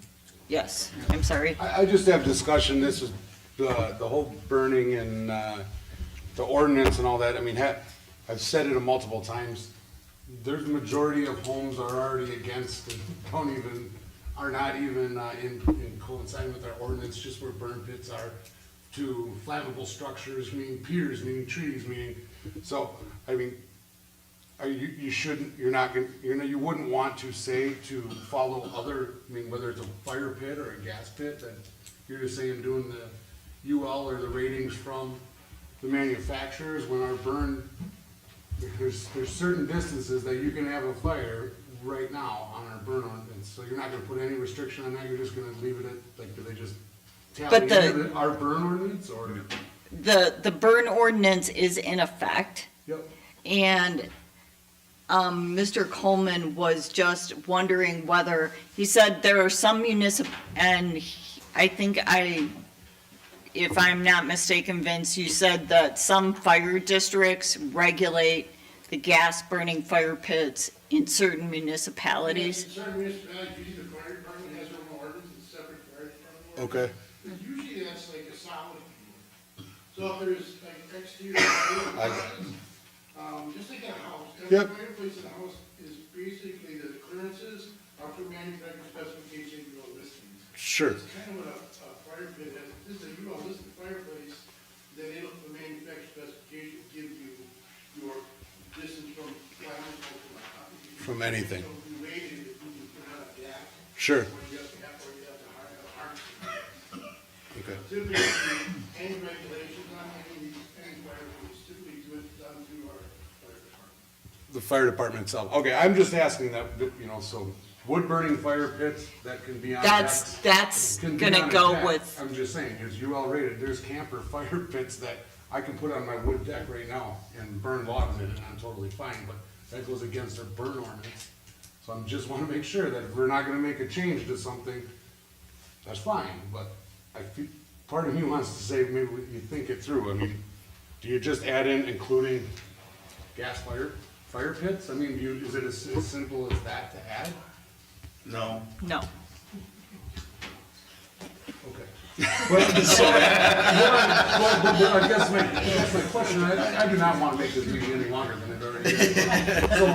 We had prior discussion about, well, if we're talking about this, then what about that, and then what about those heat lamps that restaurants sometimes have? We don't want to go down that regulation road for every particular product, so. As long as you're following the UL or whatever the manufacturer says in your fire pit, you can burn it wherever you want. Yes. Yep. I believe so. Perfect. That's all I needed to know. Someone's got a new. You should be asking the chief. I was just asking if we're gonna set, I think it's a reasonable question, but okay, I'll vote yea. So, on the motion made by Church, seconded by Supervisor Leonard. All in favor, say aye. Aye. Any opposed? Hearing none, motion carries. That is off our list. All right, item B under unfinished business, town board members' language to be put on the annual meeting ballots for wake boat surfing. Can I first just clarify, based on some of the comments, that I think the intent at the last meeting to have it at the annual meeting was that it gives people time, right? That it's a notice, that it's 2 months for people to be aware that it's gonna be on the agenda and for discussion. And it is advisory only, because it is not something that the town residents have authority. The only things that the town residents have authority on are, land, and purchases over X dollars or something, right?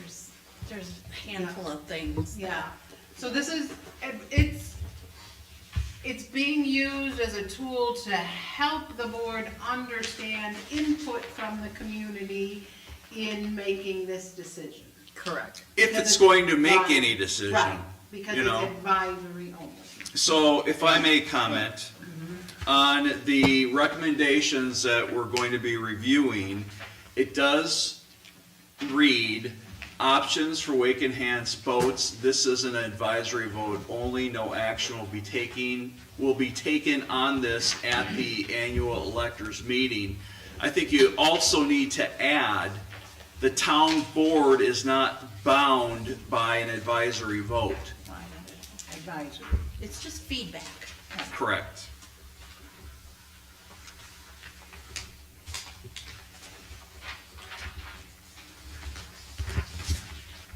Thank you. So, can I talk? Absolutely. Okay. So, once again, today I got proactive. Yes, I saw And I that. made another list here for the wake enhanced boats. I saw that. So, And sorry, Uh, just one thing, yeah. so Kim asked us, like, usually we just hand out ballots at the annual meeting for yes, no, or, and so. That's why we're That's- developing a special ballot for. Exactly, so that's what, yeah, so this Thank you. is something that we want to, this is more than just a yes, no issue, right? Ban or no ban, there's other options. And so that's why Kim asked us to look at what are some of the options that we want the We'll town put residents. it on a to separate, top secret colored paper, so nobody can vote more With than a hot once.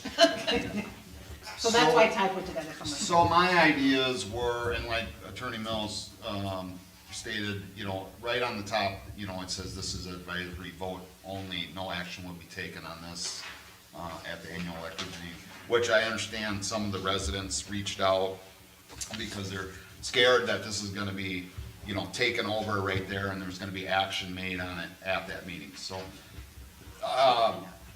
The other reason I wrote these out in a certain order in my mind, I thought it gave the elector a chance to read through everything before they, a ban or no ban. So the number one thing I had on for the ballot was restrict to 200 feet from shoreline with a minimum depth of 20 feet, include maps and educational materials at the boat launch, actively police to educate and restrict these boats to these areas.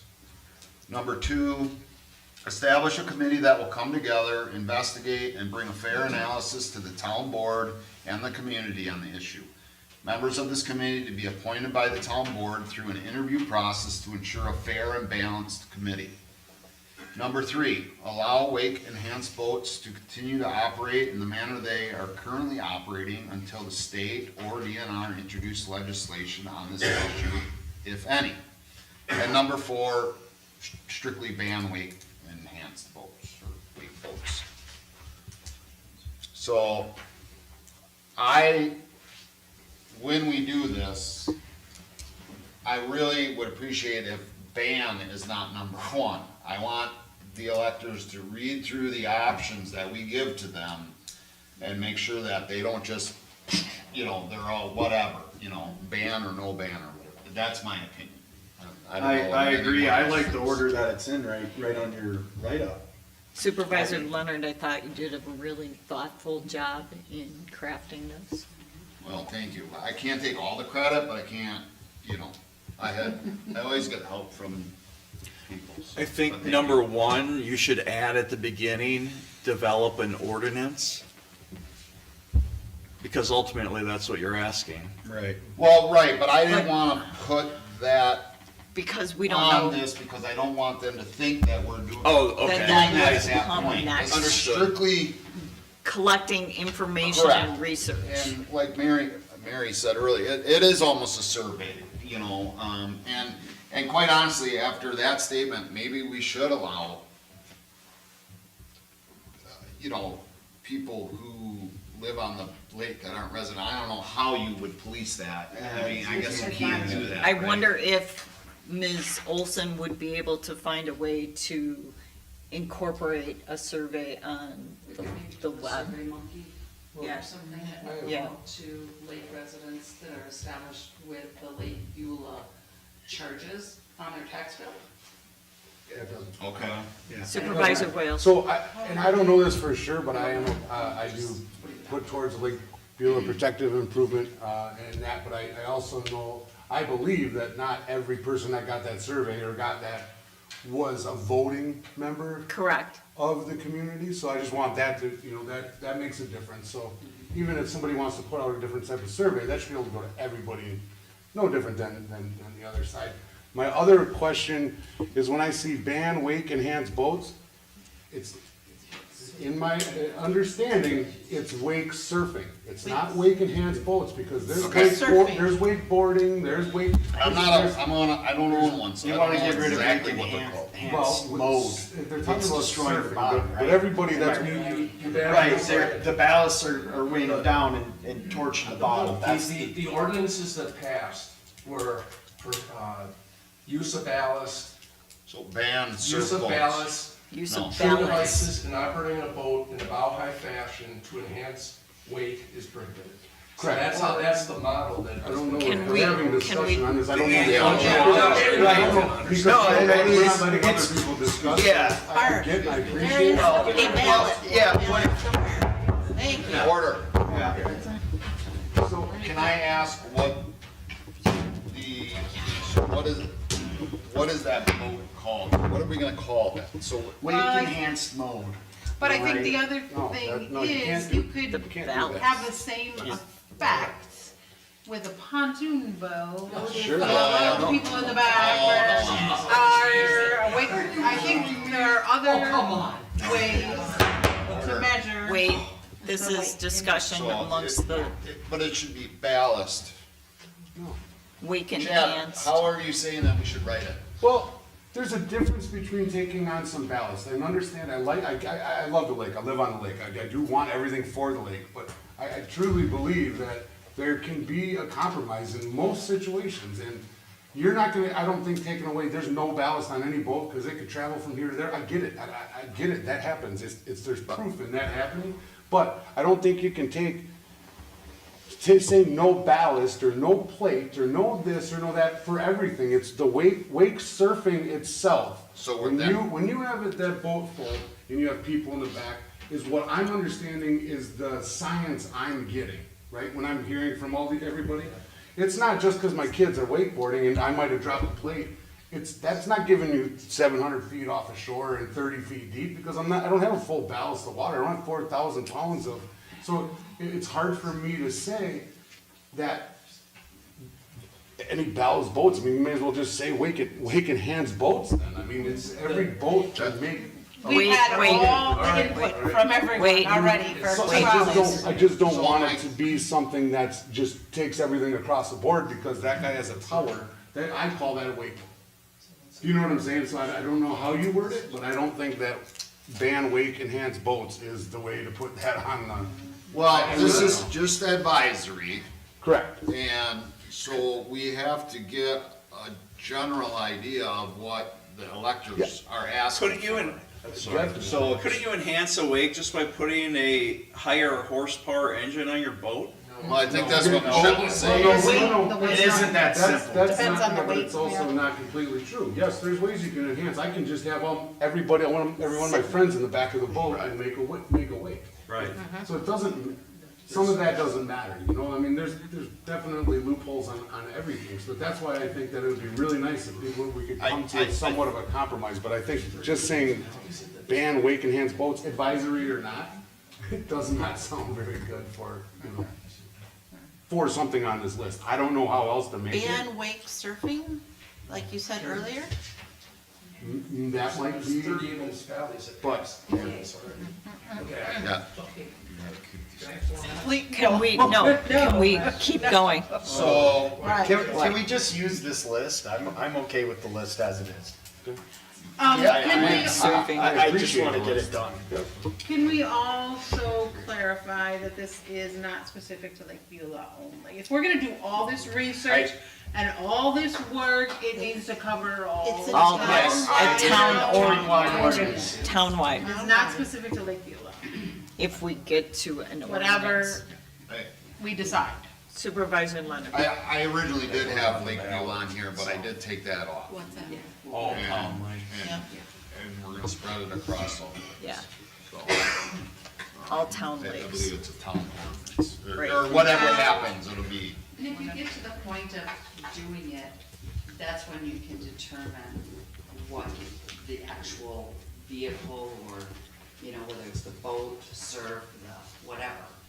This is just getting you a little bit of information. You can make Well, a decision. I hate to play devil's advocate, but if you live on Army Lake,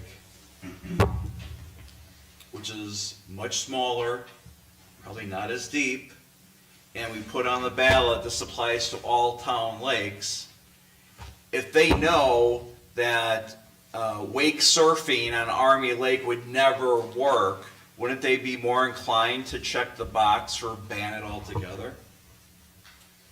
wake surfing's possible anywhere. I mean, it really is, but you don't wanna be in shallow water, and Army Lake's not super shallow. Army Lake has some depth to it. I It's don't know not- anything about the lakes, It's not sir. 8 feet deep, but it would be possible to do it if you wanted to, so. And Todd Well, I can probably think it's- correct this, but I think on Army Lake, there's probably only 2 permanent residents. Everything else is seasonal. You still don't want to destroy None of that matters. Supervisor Leonard. I think I understand what Attorney Mills is saying. If To you get know- an accurate, if you're taking an advisory vote, to make sure you're, But to go against that, someone that lives on Hams Road that, you know, Comes is to a the farmer annual or meeting. something that doesn't care about the lake or whatever comes in, that could be the other way too, you know, that's that's, true. you know, it could be either way, so. Are you guys all right with the writing that's here? Right, I guess, yes. Well, can I make a suggestion? Yes. Rather than say ban wake enhanced boats, have number 4 read regulate. But isn't And that number the same five- as restrict? Number 1 is restrict, Yes. regulate. Again, it's just advisory. Do we need, are we doing this today because we think we wanna publish this with the notice of the meeting? No, Or no, we can no, still- this is just gonna be on the Tweak it. ballot. Right, we can And still the tweak it. annual meeting agenda was sent to the paper today, it's out there, it's posted. But Keep when- in mind though, the next meeting is the the day day before. before. Right. Yeah. You gotta do- And this will already be done. We can have the yes, no balance, right, and just make this one the last minute thing for that day. But I think what Ty's presented is solid. I think so, agree. too. I appreciate it, and I think you did do a good job, Ty. I Excellent just- job. I apologize. I'll that make a I'm motion that we on that approve because Ty That's Leonard's, not what I'm understanding is you don't wanna get rid of. I'm sorry, Supervisor Leonard's, Wake enhanced boats. wording for the options for the wake enhanced boat survey. Ballot. Ballot, On a ballot, right? okay. I'll Ballot. second. All in favor? Aye. Any opposed? Hearing none, motion carries. Do we want to pass that to Kim? Yeah, do you need these, all of these, Kim? Kim, Yeah, we'll give them to, The scratches? I think I have. I have them. She's got it. Oh, she's got them. all right. Make these quick. New business, item A, request from Oak Ridge Cemetery to have Attorney Mills review the agreement between the Village of East Troy, the cemetery, and the developer of the Starbucks property. I would like to say that in this item, we identified that the agreement was between the Village of East Troy, the cemetery, and the developer of the Starbucks property. The town is not included. I do not think that we should be absorbing a charge to the lawyer. They can get the lawyer if they want. That was my exact question to Kim when I saw this. I said, does the cemetery actually think the town's gonna pay me to review their agreement? I don't know what they were thinking, but They could it's, disband and then it becomes our problem anyway. True. but at that point, we have more skin in the game, I guess, but at this point, Did it they says, ask you for this? Well, I think Barb and I. Oh, okay. Yeah. no, I did not get an ask. Oh, I got an ask then. You got Yeah. an ask. Yeah. But I think that given, I'll make a motion to deny the request from the Oak Ridge Cemetery to have Attorney Mills review the agreement between the Village of East Troy, the cemetery, and the developer of Starbucks. I'll second. Thank you. Hearing a motion and a second, do we have any discussion? Just have a question. Yes, ma'am. Sir. So we're not. I'm sorry. So we're not responsible, even though it's in the town, that's a separate entity, Well, It is a separate entity. but we keep monies Now. for them? don't we? No, it's in the town, right? Yes. Yes. If the cemetery board disbands, Okay. then the town Has to take takes over. So we don't ownership wanna do that. Okay. interest But over okay. operation. That's all I have. And it's a pretty simple agreement. I Yeah. would think they should have. I didn't even they look can at it review yet. it for them. It's 2 pages. I did. Any other discussion? Hearing none, all in favor, say aye. Aye. All opposed? Hearing none, motion carries to deny the request from the Oak Ridge Cemetery.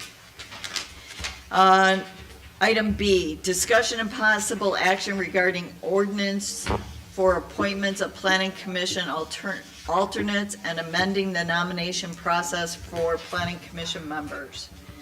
I have a statement. Okay, Can I be Everybody got a recognized? copy of that. yeah. Right. Does everyone have a copy? Yep. Yeah. Everybody got a copy of your email. Okay. So I'll read my statement here. Thank you, Madam Chair. Tonight I want to take a few minutes to discuss an important amendment to our Planning Commission ordinance.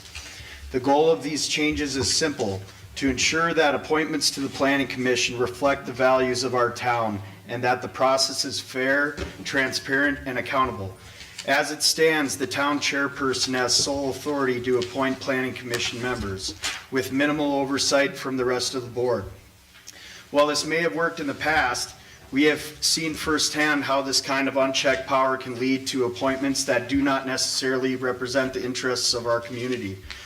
The amendment I'm proposing establishes a more balanced and fair approach by requiring Planning Commission appointments to be confirmed by the majority of the town board. This ensures that no single person has control over the selection process and that we, as elected representatives, all have a say in who is shaping the future of our town.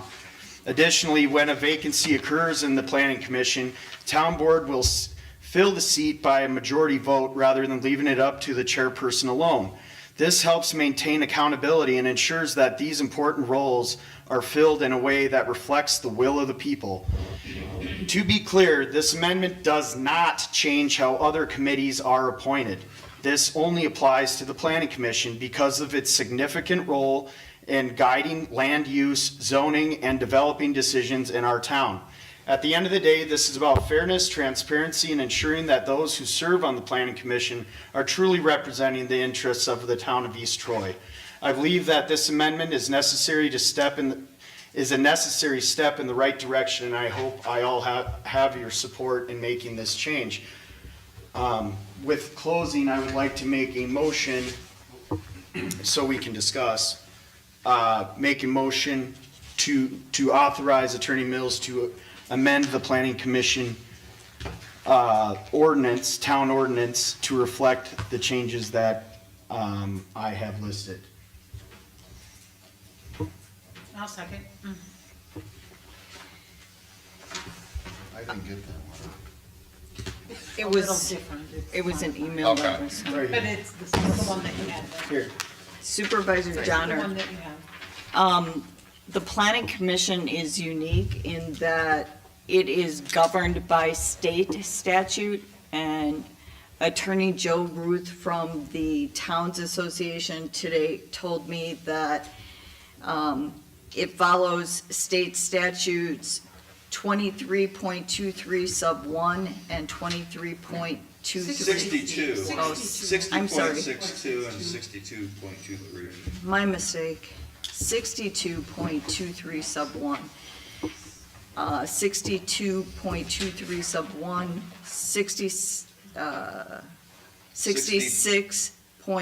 66.0501 sub 2. And I will read what he sent, what I copied out of the Towns Association book. A town of population 2,500 or more does not have the option of a 5-member commission. Instead, it must establish a 7-member commission under section 62.23 sub 1. The members of the commission are appointed by the town board chairperson, subject to confirmation by the town board. Town chairperson also designates the chairperson of the plan commission. Members serve for 3-year terms. However, the term for a town board member on the plan commission may be set for a shorter period. Section 66.0501 sub 2. A member of the plan commission may be removed only by majority vote of the town board. The plan commission members may include town officers, including the town board members and the town board chairperson. However, the statutes require a 5-member plan commission to have at least 1 citizen member and a 7-member commission to have at least 3 citizen members who are to be persons of recognized experience and qualification. Thus, the town board has wide discretion over who to appoint.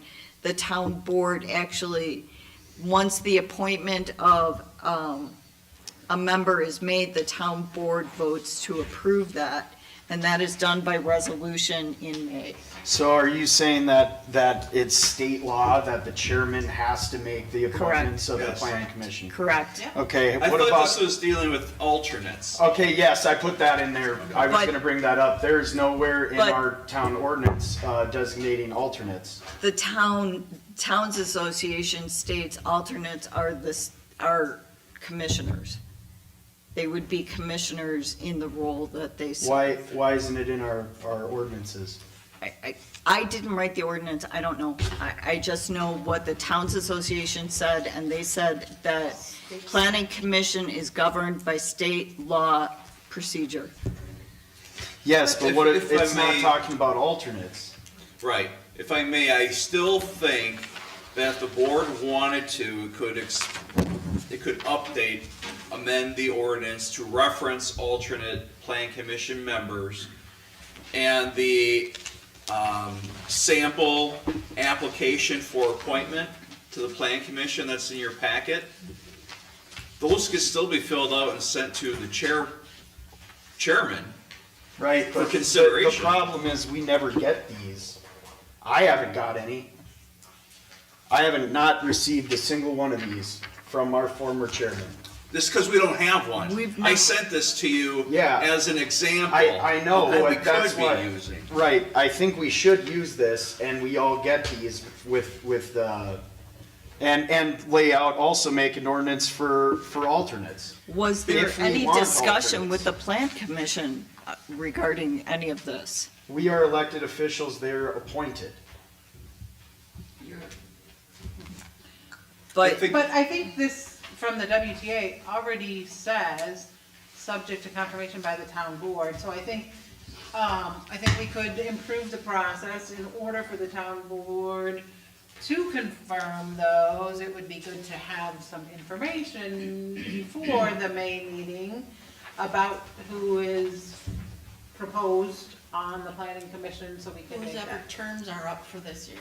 And who's, being proposed to replace those people or extend them, Well, and I think I mean- that's a I mean, requirement my anyway, because reason it's- I'm bringing this up, over the course of the year I've been on here, there's been alternate changes constantly But at this. So I'm that's wondering why because- is that so it's a 7-person board, you really need 4 people to complete a no, planning you don't. commission. The 7, it Because the is quorum needs really to be necessary, Mr. Supervisor Wales. Thank you. I'm I sorry. actually do believe, because of discussion purposes, that maybe this should be discussed when the new town board is voted on after these coming weeks and after the meeting. Maybe the new town board as a whole should, and then that'll give you time to get more information or more reasons why in both arguments or in discussion. It's I a mean, good what's the point. difference if you make it right now or you make it when whomever is voted in, you have a new board? I mean, it gives you a little time to look up these questions that you're having and continue to have your discussion, but,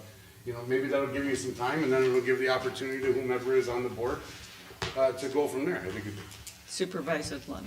Am I to understand that, I just want to make sure I understand this correctly. Even though the town chairperson chooses the commissioner, we still have a say Yes. as whether they get appointed or not. Correct. So it's basically what The only one that, Supervisor Johnner is asking for in his motion. Am I missing something? I haven't, what is the actual motion? Is it? To authorize you to amend our ordinance To with do the what? changes that I have presented. I don't have in my packet Can I- that email. Can I make a statement? Ms. Buchanan. The resolution is drafted with the chairperson's picks for those appointments, okay? The board has the authority to say yes or no to that resolution, or amend the resolution deleting so-and-so, because you don't have to approve everybody in the resolution. You can amend the resolution, there will be discussion, it could be, Yes. you have input Right, but into the members. what about the alternates here? I don't see anything on The here about alternates are alternates. listed in the resolution. Right, but we don't have that in our ordinances. That's what I'm getting at. We need to update But it. they're still commissioners, even though they're filling in. There's a reason there's a pool, because some of those members are snowbirds, some of them travel, some of them have family commitments. They can't always come at the drop of the hat. So Same here. Ms. Olson has Snowbird. to fill in the spots. After talking to Chairman Cook, saying, okay, so-and-so can't make it tonight, who do you want me to call? And she'll call whoever Chairman Cook tells her to call to fill in that spot. She did tell me she does need 3 alternates because least. sometimes getting a quorum together is Yeah. difficult. There would be more than 3 commissioners who can't attend? Sometimes. I've seen 2, but I've never seen 3. That's I mean, where, but she has that's a why pool, I'm but just, I was looking through the ordinances and I did not see anything about alternates or anything like that. There isn't, it's not mentioned. But that's because they're considered commissioners. And Supervisor Johnner, if 2 people are missing, she might have to call 3 alternates before she can get 2 to fill those positions. But we're saying, as long as we have 4, you can have a meeting. Right, So if she has 2 that can't attend, we can still have the meeting. right. But So what, there's if still you four can't do, people if you can't What do if it, you then have you a can't do split it. I vote? missed, I'm human, I've missed planning commission meetings before, but they went on with 6-person board. But that's what I'm not the getting at. best case It was like, it's scenario. just changing in and out like crazy in this last year. But you have alternates that have come repeatedly to other plan commissions so that they're apprised of what's been going on. But what- I've seen that too. But to Michelle's point, not everyone on the board knows whether or not the people that are being appointed to the planning commission are persons of recognized experience and qualifications. Right. Which I think this application might help you with that, because they're supposed to check the boxes in which they have some sort of experience. Right, is there any way I can make a motion to include this in the resolution process for planning commission members? I think that's maybe something for the new chairperson to Have a conversation with. and have I- input into the board. I think it's enabling the state statute I think the. in order for us I think to. that. Right, how do we determine some of The these application people? itself is. Yeah, I Yes. think this is a great I don't know if idea. you need to do an amendment to the ordinance to reference alternate plan commission. But the chair going forward can say, Make it part of that. But make it part of we their can amend the personality. ordinance to include an application form, so you can, so the board knows if the person is qualified or not. Right. So we can do that in May, right, when we have our next You could. resolution. Yeah. So But- that's why we could amend it. But you're also, Supervisor Wiles. so I'm understanding, you're also saying is, when I was on for a while, I never knew who was gonna be on until we got to the meeting in May, and that's one thing are you asking, can we get a heads up? Yeah, like, You know, get a. I mean, there's just Speak constant with Ms. movement on Olson this about thing. that, because Before, she, you know, Ms. Olson Because- manages the planning commission Sure. process. I think Gene you and should I wait are for the just new like- board, And I don't know personally, if but I'm sometimes- just saying, I think one of the reasons is you have no idea who they are until we get here the day of, and all of a sudden, we used to on get the handed, agenda, yeah. here you go, this is what you got, and Right. there's no chance of research, there's no chance to look at it, there's no, Well, how do you know? when those who's got what? alternates are called, they are given the same packet that every board member gets. That's not what I'm saying, I'm just saying whoever I have, if I were on the That's board, it. whoever I have to say yay or nay to, I would like to know a little bit about them before the night that I'm sitting. And And I then think Chad's saying beyond. Right, planning. and I think that the application then is perfect, because then everybody copies of it, and everybody would know. I think previous practice was that the former chairman had a conversation, felt out their background, thought, oh, this looks like a good person, Right. they'll represent this part of the town or this faction, Right. and that's how they got And that's, on the list. excuse me, but that's how they did it, but then we have no idea as a Correct. board Who they are. who they are, what they That's got, why what they this do, is and that awesome. was always frustrating, Yeah. because it's got, almost feels like, Yeah, you and this- you, Yeah. here's your. And you don't like this guy, And so I'm gonna saying put that's him what it on. was, I'm saying Supervisor that's what it Leonard. feels like, and I think that's what they're trying to avoid here, but I think that the new board should make this decision. Supervisor Leonard. Supervisor Johnner, can you amend your motion to add the application to it, or I'm gonna call the question? Okay. I will amend my motion to include the application. Review the motion. Yes, please. State your motion. Well, it was to, have possible action regarding an ordinance for the appointment of planning commission alternates and amending the nomination process for planning commission members. As it's written here, basically is what he said. But it's not an ordinance, it's a state statute. Right, and we can't change a state statute. So there really should be So, a dialogue of this. Maybe a And policy could be developed? I call it. All right, I'm laying it on the table. Can we just move on? I rescind my motion. Shall we table it? Or just? I'll table it to, May town board meeting. Second. April? Who was I the have second? 10 o'clock, let's get Chad. out of here. I have a motion from Supervisor Johnner to table the discussion of amending the Oh, planning. no, I thought it was just to rescind his motion. To rescind the motion. A second by Supervisor Wales. All in favor? Aye. I'd Any like to make opposed? a motion. Any opposed? Hearing none, motion carries. The motion has been rescinded. I'd like to make a motion to add the application process for planning commission members for the next appointments in 2025. Second. Hearing a motion from Supervisor Reyes to add the the application For appointment to the planning commission. to the planning commission.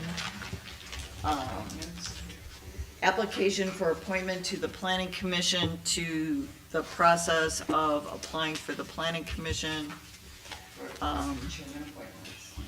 for chairman appointments for 2025. Second by Supervisor Leonard. All in favor? Aye. Any opposed? Nay. Because I still think it's a state statute and I'm confused as to, The chairperson still makes the nomination, okay? but this application form will allow the other board members, Got it. give them some information about who these people are before they have to approve or amend or deny Okay. the May resolution that comes out. I understand. My vote is aye. Hearing It's already unanimous. Yep, unanimous. Okay. All right, next item. Item C, discussion and possible action regarding procedure for former town employees' emails. I did not put that on the agenda. So I put that on the agenda. I just wanted to be transparent with the public. Former Chairman Joe Klarkowski resigned in February, and it turns out he was able to read and send emails from his email account. I do not think that that is appropriate. He is no longer a town employee. I want to discuss why that happened and what is the procedure with former town employees. I can tell you how it happened. As soon as it was approved for Chairperson Church to take his place, I contacted our IT department company and asked them to have all emails for Jay Klarkowski's emails forwarded to her. However, my understanding would be then that access to that would only go to her. That's not how it was. It had to be deactivated and then sent to her. That is the piece that did not happen. It was immediately stopped, forwarded to Supervisor Church with access still allowed. So now the procedure is going to be deactivate the account, forward. I wrote what the auto reply was if someone emailed J. Klarkowski at townofeasttroy.wi.gov, no longer with the town, blah, blah, blah, blah, blah. But where the piece fell through the cracks was that the IT did not then deactivate the account, so to speak, changing passwords and so forth. And I wasn't aware that I needed to double check that. Going forward, I will always double check that. Any questions, clarifications? No, I have, Sure, go ahead. well, I guess my one and only question would be, is there a record of emails sent Yep. and received from this email that Yep. we, Oh, or you can? from the J. Klarkowski? Correct. I don't know. Just to make sure that Sure. town business wasn't being Yes, I understand done exactly what you're saying. I without us can check knowing? with IT on that tomorrow. I don't know. I do not have access, even though I there can better say, be. this is your password, this is this, you Yeah. know, reset that. But I don't know if anybody can see those emails unless we ask them to Well, get I pulled. think we should ask So- for those. So, Yeah, I would like to see A it. record should be brought to the board to make sure that so, no business. Any done. emails that were And I'm not saying sent- that the former chairman would do that, I'm just saying. right. I From the think- date the resignation was resignation. accepted Yes. by the board to Right. present. Right. And any emails that were accidentally sent to him would have been sent to all of you. So whatever you all got is what he got. Would you want from Well- the date that the resignation was accepted or the date that It was received. Chairperson Church was? Did that happen the same day? No. The last town board meeting? So it's still, it should be the resignation date for your comfort level. Yes. It should be The date of the resignation. letter. The date of the letter that 2/4. he submitted. Yeah, Okay, Towns well, that's not the Association day I had did it because we didn't know how we were doing yet. Oh, It was earlier than February that. 11th that the IT question was, to. presented. So it was a week later? That I mean, was- I'm not trying, I'm just That was when asking, so that's everything 7 days transpired after of the how it was resignation. going to go. I But reached the letter out stated. immediately, The letter stated immediate.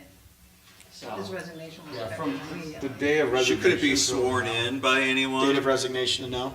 Right, but. Okay, so we'll do, but you guys, because it's discussion and possible action, someone's gonna have to make a motion that I reach out to the IT to see and get those.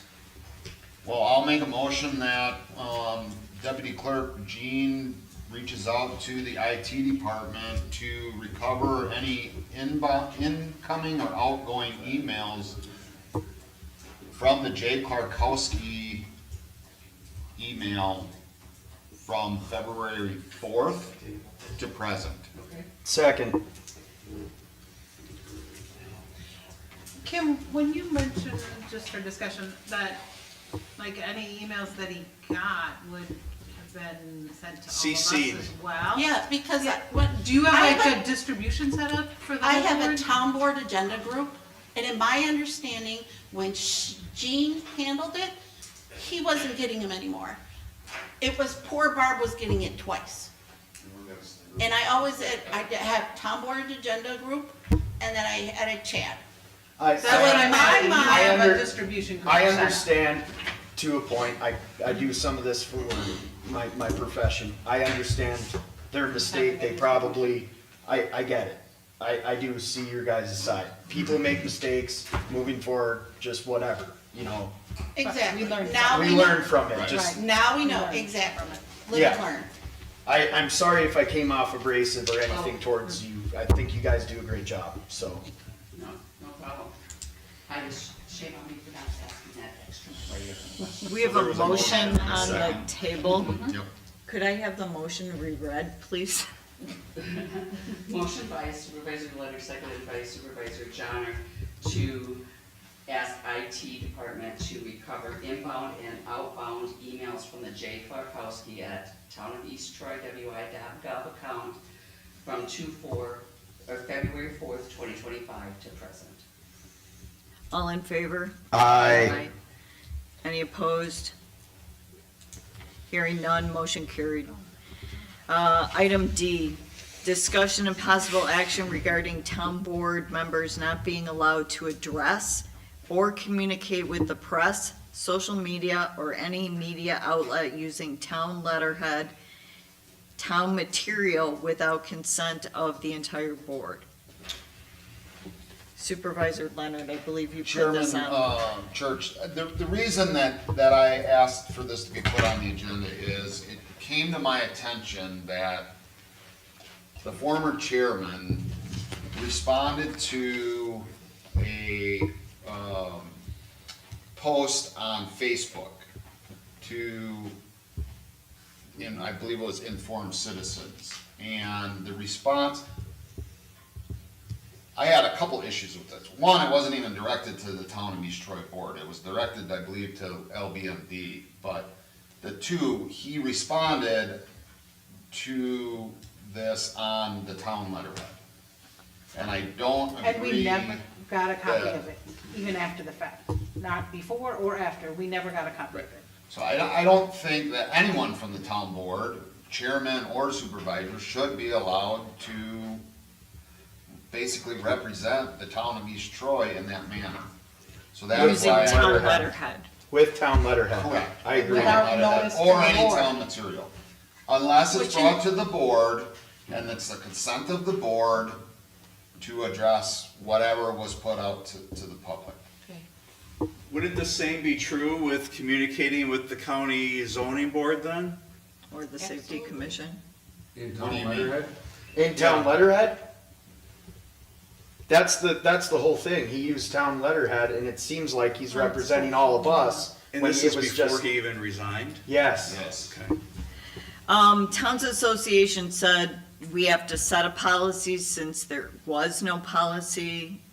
They're not sure that there's a legal. No, I'm not worried about that, I Okay. want moving forward. Yeah, I I- don't want someone, I you don't want me to put something on town letterhead and throw it out to the public. What did you know? mean by town letterhead / town material? Well, anything with the town of East Logo. Troy. Logo on it. Right. Yeah, it says Or- town East Troy. Or even if you write a statement as a supervisor and at the bottom, I don't care if it's on a plain piece of paper and you put town of East Troy supervisor. I don't believe that you should be able to do that.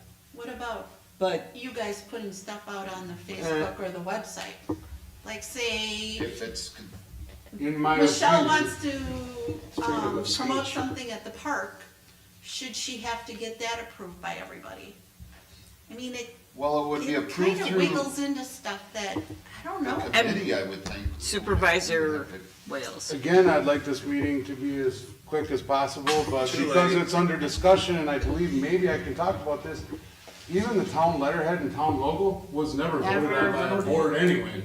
So, what is the town letterhead and what is the town logo? None of that has ever been Can we voted. bring that up at a different discussion? No, I'm just saying right now, I don't know. trying to That's get- not on the agenda. Because nothing was ever voted on. That's not so- on the agenda, so I'm Point of sorry order. we can't. Tyson, point of order. But, I'm sorry, what you said was, you don't like if they put their name and follow it by their title. I'm saying I don't think any representative from the town of East Troy, meaning the board, the town Right, board, right. should be able to put a statement or anything like that out to the public without the consent of the board. Represent, It should be represent. a town board decision to, because you wouldn't, I don't think you would want me to answer a question to somebody and say, you know, On town of behalf East of the Troy. board. Well, what I'm questioning is, But if you sign it in your capacity as the individual board member, shouldn't they just assume you're not speaking for the board? Not if it says chairman, but is that the only person? I mean, no. yeah, Chief. I know. Go ahead, chief. Can I make a suggestion that I get our policy, which is created by attorneys that we paid good money for, and I give that policy on use of social media and media contacts that you expect from my personnel. I give to the board, you read it, review it, you could make minor changes and then adopt it as your policy instead of trying to reinvent the wheel. No, I'm not trying to reinvent. No, I anything. think he just wants no representation on town letterhead going out. That's all I'm really asking. But Right. you Without also town said on approval. blank paper, Well, I'm just saying, you shouldn't I don't think you should be answering questions as a representative. what if you send a letter to a county agency? But he's talking social. I said social We're saying media, social Okay, press. I'm sorry, well, press is different. We have to do our job, I understand that, talking to county, talking to wherever, but this That's is, true. Press It is says- different. Press is It different. says social media, Press / social Media media outlet. or any media outlet. yeah. But if you include the press, are you limiting the First Amendment right to speech? You can talk all you want, just don't say you're on the town of East Troy board. What Or if the don't press, answer a what if the question. press reaches out to you as chairman of the town of East Troy? Let's say there's some catastrophic event that happens in the town. They ask who the town chairperson is to get a statement. Are you saying they can't make a statement until the board clears what he's gonna We say? have an He or emergency she? management plan that would designate that Supervisor Leonard would be the That's person true. to He's talk asked. to. I know, that's why I'm doing this. Supervisor I Wales can't wants talk to it any- recognized. No, I understand, I know it's a broad scope. I guess Yeah. my concern was, and it would have been no matter who put it out there to the public. First off, it wasn't even directed to the town board, so why was it being answered by the town chairman or whoever, at this point it was a town chairman, on town letterhead. It was a statement of fact, and there wasn't a policy that said he couldn't. How do I know that's fact? Yeah, how do I know that? Fact was based on research he did with I- DPW superintendent. I Sheila. understand that, and this is not only for this, I'm not Situation. trying to make this about this situation. It just so happened that this happened, and I thought to myself, wow, can anyone just put anything out to Facebook or whatever on town letterhead? And if you guys are fine with that, then whatever. I think To it me, needs, seems- it needs refinement. When I make a motion that we consider a town policy in the future. I'll make a motion that we table this until the next, But Supervisor meeting. Wales had a comment, and we were Sorry. cutting him off. I almost forgot it was so long ago. Sorry. But anytime we would make, and it's been discussion from Attorney Mills, about a lot of different things. Make sure you're saying, in my opinion, I do not speak for the town board, I mean, we can all use our heads, so, I mean, maybe that's something to address also. I still don't think we have a town letterhead, I don't think, and I think, and I'm not trying to be mean here to anybody, but I think maybe that should be another discussion, maybe we should vote on what you have for, And it was approved by the I've board. never, I was here when that changed, and I've never ever seen or saw anything about that being voted on the whole time I was here. Because that started when I was We'll on. look back at the minutes. I never Right. voted on any sort of. The communications committee was working on it too. And I'm not saying, I'm just Maybe saying. we need to bring back the communications. Let's make committee. sure that they get the records that it was voted. so Should that we make a everything's motion to legit. bring back a communications committee? It's not on the agenda. Nice try. Supervisor Leonard would like to make a motion. I'll make a motion, we table the discussion and possible action on the town board members not being allowed to address or communicate with the press / social media or any media outlet using town letterhead / town material without consent of the entire town board until the next meeting, Second. April. All right. April meeting. Hearing a motion from Supervisor Leonard and a second from Supervisor Johnner to table 10D. All in favor say aye. Aye. Aye. Any opposed? Hearing none, motion carries. Authorize, I will personally take you up on your offer to share your policy. Thank you. item E, authorize DPW Superintendent Shield to purchase materials and install aquatic invasive species stations at Army Lake, 2 at the town boat launch on Lake Beulah, and 1 at Potter's Lake boat launch. I'll make a motion for exactly that. I'll second. All in favor? Aye. Any opposed? Hearing none, motion carries. I have a question for Mr. Jones. Since you live there, is it Potter's Lake or Potter Lake? Oh, this is really long already. It goes back to Colonel Potter or something, doesn't it? Yeah, he was a radical Senator Republican. Potter. He's a She presidential knows the answer candidate. better. Okay. It's Potter's in one place, legally it's Potter's. So the Pretty sure it's district Fred was registered under Potters with an S but no apostrophe legally. Okay. Which is how I have it written. The name of the lake is Potter, Okay. no S. I see it all different ways, and I don't know what's right or what's. Next item on the agenda. Item F, authorize Attorney Mills to amend Town Code 16.05.140 regarding additional restrictions on Potter's Lake requested by the Potter's Lake Protective and Rehabilitation District. I make a motion that we authorize Attorney Mills to amend the town code 1605-140 regarding additional restrictions on Potters Lake requested by the Potters Lake PNR district. I'll second. Hearing a motion from Supervisor Johnner and a second from Supervisor Reyes for 10F. All in favor? Aye. Any opposed? Hearing none, motion carries. Item 11, Attorney's Report. Attorney Mills, Yes. Ordinance 2025. Yes, I have one ordinance. It's an amendment, so it can be voted on tonight. You'll have to waive the second reading.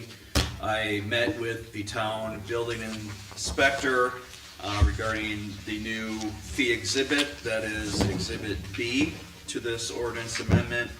And we also reviewed the policy regarding road damage fees, which is mentioned as Exhibit A. It reads, the town board of the town of East Troy, Walworth County, Wisconsin, does hereby ordain as follows, that chapter 15.05.160 sub 11 is hereby amended and recreated as follows. A, the inspector shall issue the requested before it said request. D, permits are issued on the condition that the owner and/or contractor or contractors sign a reimbursement agreement to pay for any damages caused to the paved portion of the road or the ditched area of the road right-of-way that fronts the property upon which the construction is to be done. New language reads, if during the course of construction road damage has occurred, the owner and/or contractor or contractors shall repair the road damage pursuant to the reimbursement agreement, or the building permit shall be revoked. Old ordinance language, said liability ending in the property having had construction improvements done. New language, a copy of the Town of East Troy reimbursement agreement is attached as Exhibit A. Subsection E is new, road bond required. Upon receipt of a new residential, single-family, multifamily, commercial, or industrial building permit application or applicable construction project permit, if the new construction or project location is fronting a town road, or town roads will be utilized to access a construction location, a road bond of the amount of $3,150 shall be collected by the building inspector and/or the DPW superintendent and turned over to the town clerk treasurer. Said road bond shall be deposited into a temporary segregated account that may be drawn upon, added to monetarily, or reimbursed in full or in part. The purpose of a road bond is to ensure the vitality of Town of East Troy roads and applies only to town roads. The road bond will be utilized as an escrow type account, with any excess funds being refunded back to the person who posted the road bond upon completion of new construction. The costs associated with the road bond are to cover any damage that may or may not occur during the construction process. The road bond shall also be utilized to pay for damage, should say that has occurred, to a town road right-of-way during construction. The town of East Troy shall use its discretion to determine whether to draw from the road bond or refund it in whole or in part. If more damage is done to the road or road right-of-way than held in the road bond, additional funds may be necessary to cover the cost of repair. Upon written notification that a construction project has been completed, the building inspector and DPW superintendent and/or his or her designee shall inspect the town road abutting the construction project, the town road right-of-way, and all town roads utilized to access the construction location to ensure that no damage is present that can be attributed to the property owner and/or contractor or contractors or subcontractors. The town building inspector and DPW superintendent will submit approval to the town clerk treasurer to release the road bond funds if no damage has occurred. The building inspector or DPW superintendent may also partially refund the road bond or request additional monies be collected due to damage that has occurred above and beyond the $3,150 deposit. I should spell out 150 there too. Just have to move the word deposit, I think. Pardon? Oh, no, okay, I see the next one. $150 of the road bond is a non-refundable administrative fee that is not subject to be refunded. New paragraph, also new language. In the instance where the original road bond payor is not available or cannot be found, deceased, bankrupt, or other unknown reasons, and all reasonable efforts have been made to refund the road bond, the funds will be treated as unclaimed monies under the Uniformed Unclaimed Property Act. Pursuant to Wisconsin Statute Chapter 177, unclaimed intangible personal property that remains unclaimed by the owner for more than 1 year after it became payable or distributed is presumed to be abandoned and will be paid to the state treasurer. New paragraph, new language. There may be times when the original road bond payer does not request release of the road bond. Once a year, the town clerk, treasurer, and building inspector shall review all road bonds and refund those bonds where the work has been satisfactorily completed without harm to town roads or town road right-of-ways. 2. That Chapter 15.05.160, sub 12, is hereby amended and recreated as follows. Building permit fee. The building permit fee, new language, Do you have to switch that? Building fee permit? oh, sorry, building fee permit. And then new languages, insert 2025 Wisconsin building inspections, Town of East Troy permit fees attached hereto and incorporated herein by reference as Exhibit B. Number 3, that Chapter 15.05.160 sub 13 is hereby amended and recreated as follows. Under sub A, completion deposit required, delete that section in its entirety. B, delayed construction. Old language, starting with if the building instructor, and then language remains unchanged. C, occupancy permit will be relettered as A, so it's taking the place of completion deposit. The language in that section remains unchanged. Sub D, unsafe building, will be relettered as sub C.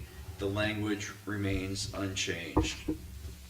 4, Chapter 15.05.160 sub 17 is hereby amended and recreated as follows. Under E, stop work order. The building inspector may issue a stop work order for a project to prevent further non-compliant work, and here's where the new language begins, or until such time as documented and photographed damage to the paved portion of the town road or the ditched area of the town road right-of-way that fronts the property upon which construction is being done, or to town roads utilized to access the construction location is repaired to town specifications, or the cost of the repair is paid to the town for the town to repair itself. Any road bond posted shall not be refunded to pay for said damage and will only be refunded to whomever posted the road bond after the damage has already been repaired. The town may use any and all road bond funds if the town is required to repair the damage itself. Then former language resumes. Number 5, all italicized language is new. All other portions of the chapter sections not affected by the above revisions shall remain. 6, this ordinance shall become effective upon its passage and publication as provided by law. I make the motion to waive the second reading. Thank you. All in favor? Aye. Who seconded it? I did. Thank you. Michelle. You're so Any quiet. opposed? None. Motion carries. All right. With changes, I'll give it to Kim. Okay. So do we now approve the ordinance? Yes. I Make a make- motion that we approve ordinance number 2025-1. Second. All in favor? Aye. Aye. Any opposed? Hearing none, motion carries. Do you have to read the building inspection fee? No, that's why I referred to it as Exhibit Okay, B. just making sure. Exhibit A. Just making sure. Attorney's report. We did You just did that? I'm sorry. License and special events permit, Clerk Treasurer Buchanan. Special event permits for each of them is for Jim Burns Memorial Park. The first one is for Cheyenne Schimmel on May 3rd. The second one is for Reese McCartney on May 25th of this year. And the third one is for Todd Shield on July 26th. I make a motion that we approve licenses and special events of those who Kim just read. Second. All in favor? Aye. Any opposed? Hearing none, motion carries. Special and pending meetings. Okay, I'm sorry. In-person absentee continues the rest of this week. Tuesday and Wednesday, tomorrow, Wednesday till 4 o'clock, Thursday and Friday till 5 o'clock. Tomorrow morning is the public test of the ice voting equipment. March 28th is the Wisconsin Council Association District Meeting where there's border review training in Whitewater. April 1st from 7 a.m. to 8 p.m. is the spring election. April 2nd and 16th are planning commission meetings. April 14th is the next town board meeting. April 15th is the annual meeting here at the town hall. April 16th is the next Booth Lake Park Board meeting. And I believe you're still at the village for that one, Michelle. April 22nd is the next ETE ASD meeting at No, it's Firehouse. just ETA ESD. ETA ESD, sorry. That's all right. Little transposition there. May 7th and 21st are planning commission. May 12th is the next town, at 5:45 is the town of East Roy Park Board meeting. And that same night, May 12th at 6:30 is the town board meeting. I make a motion, we adjourn. Second. All in favor? Aye. Any opposed? Hearing none, motion carries. Have we thought about Time is parking for the 10. annual meeting on the 15th? You should think about parking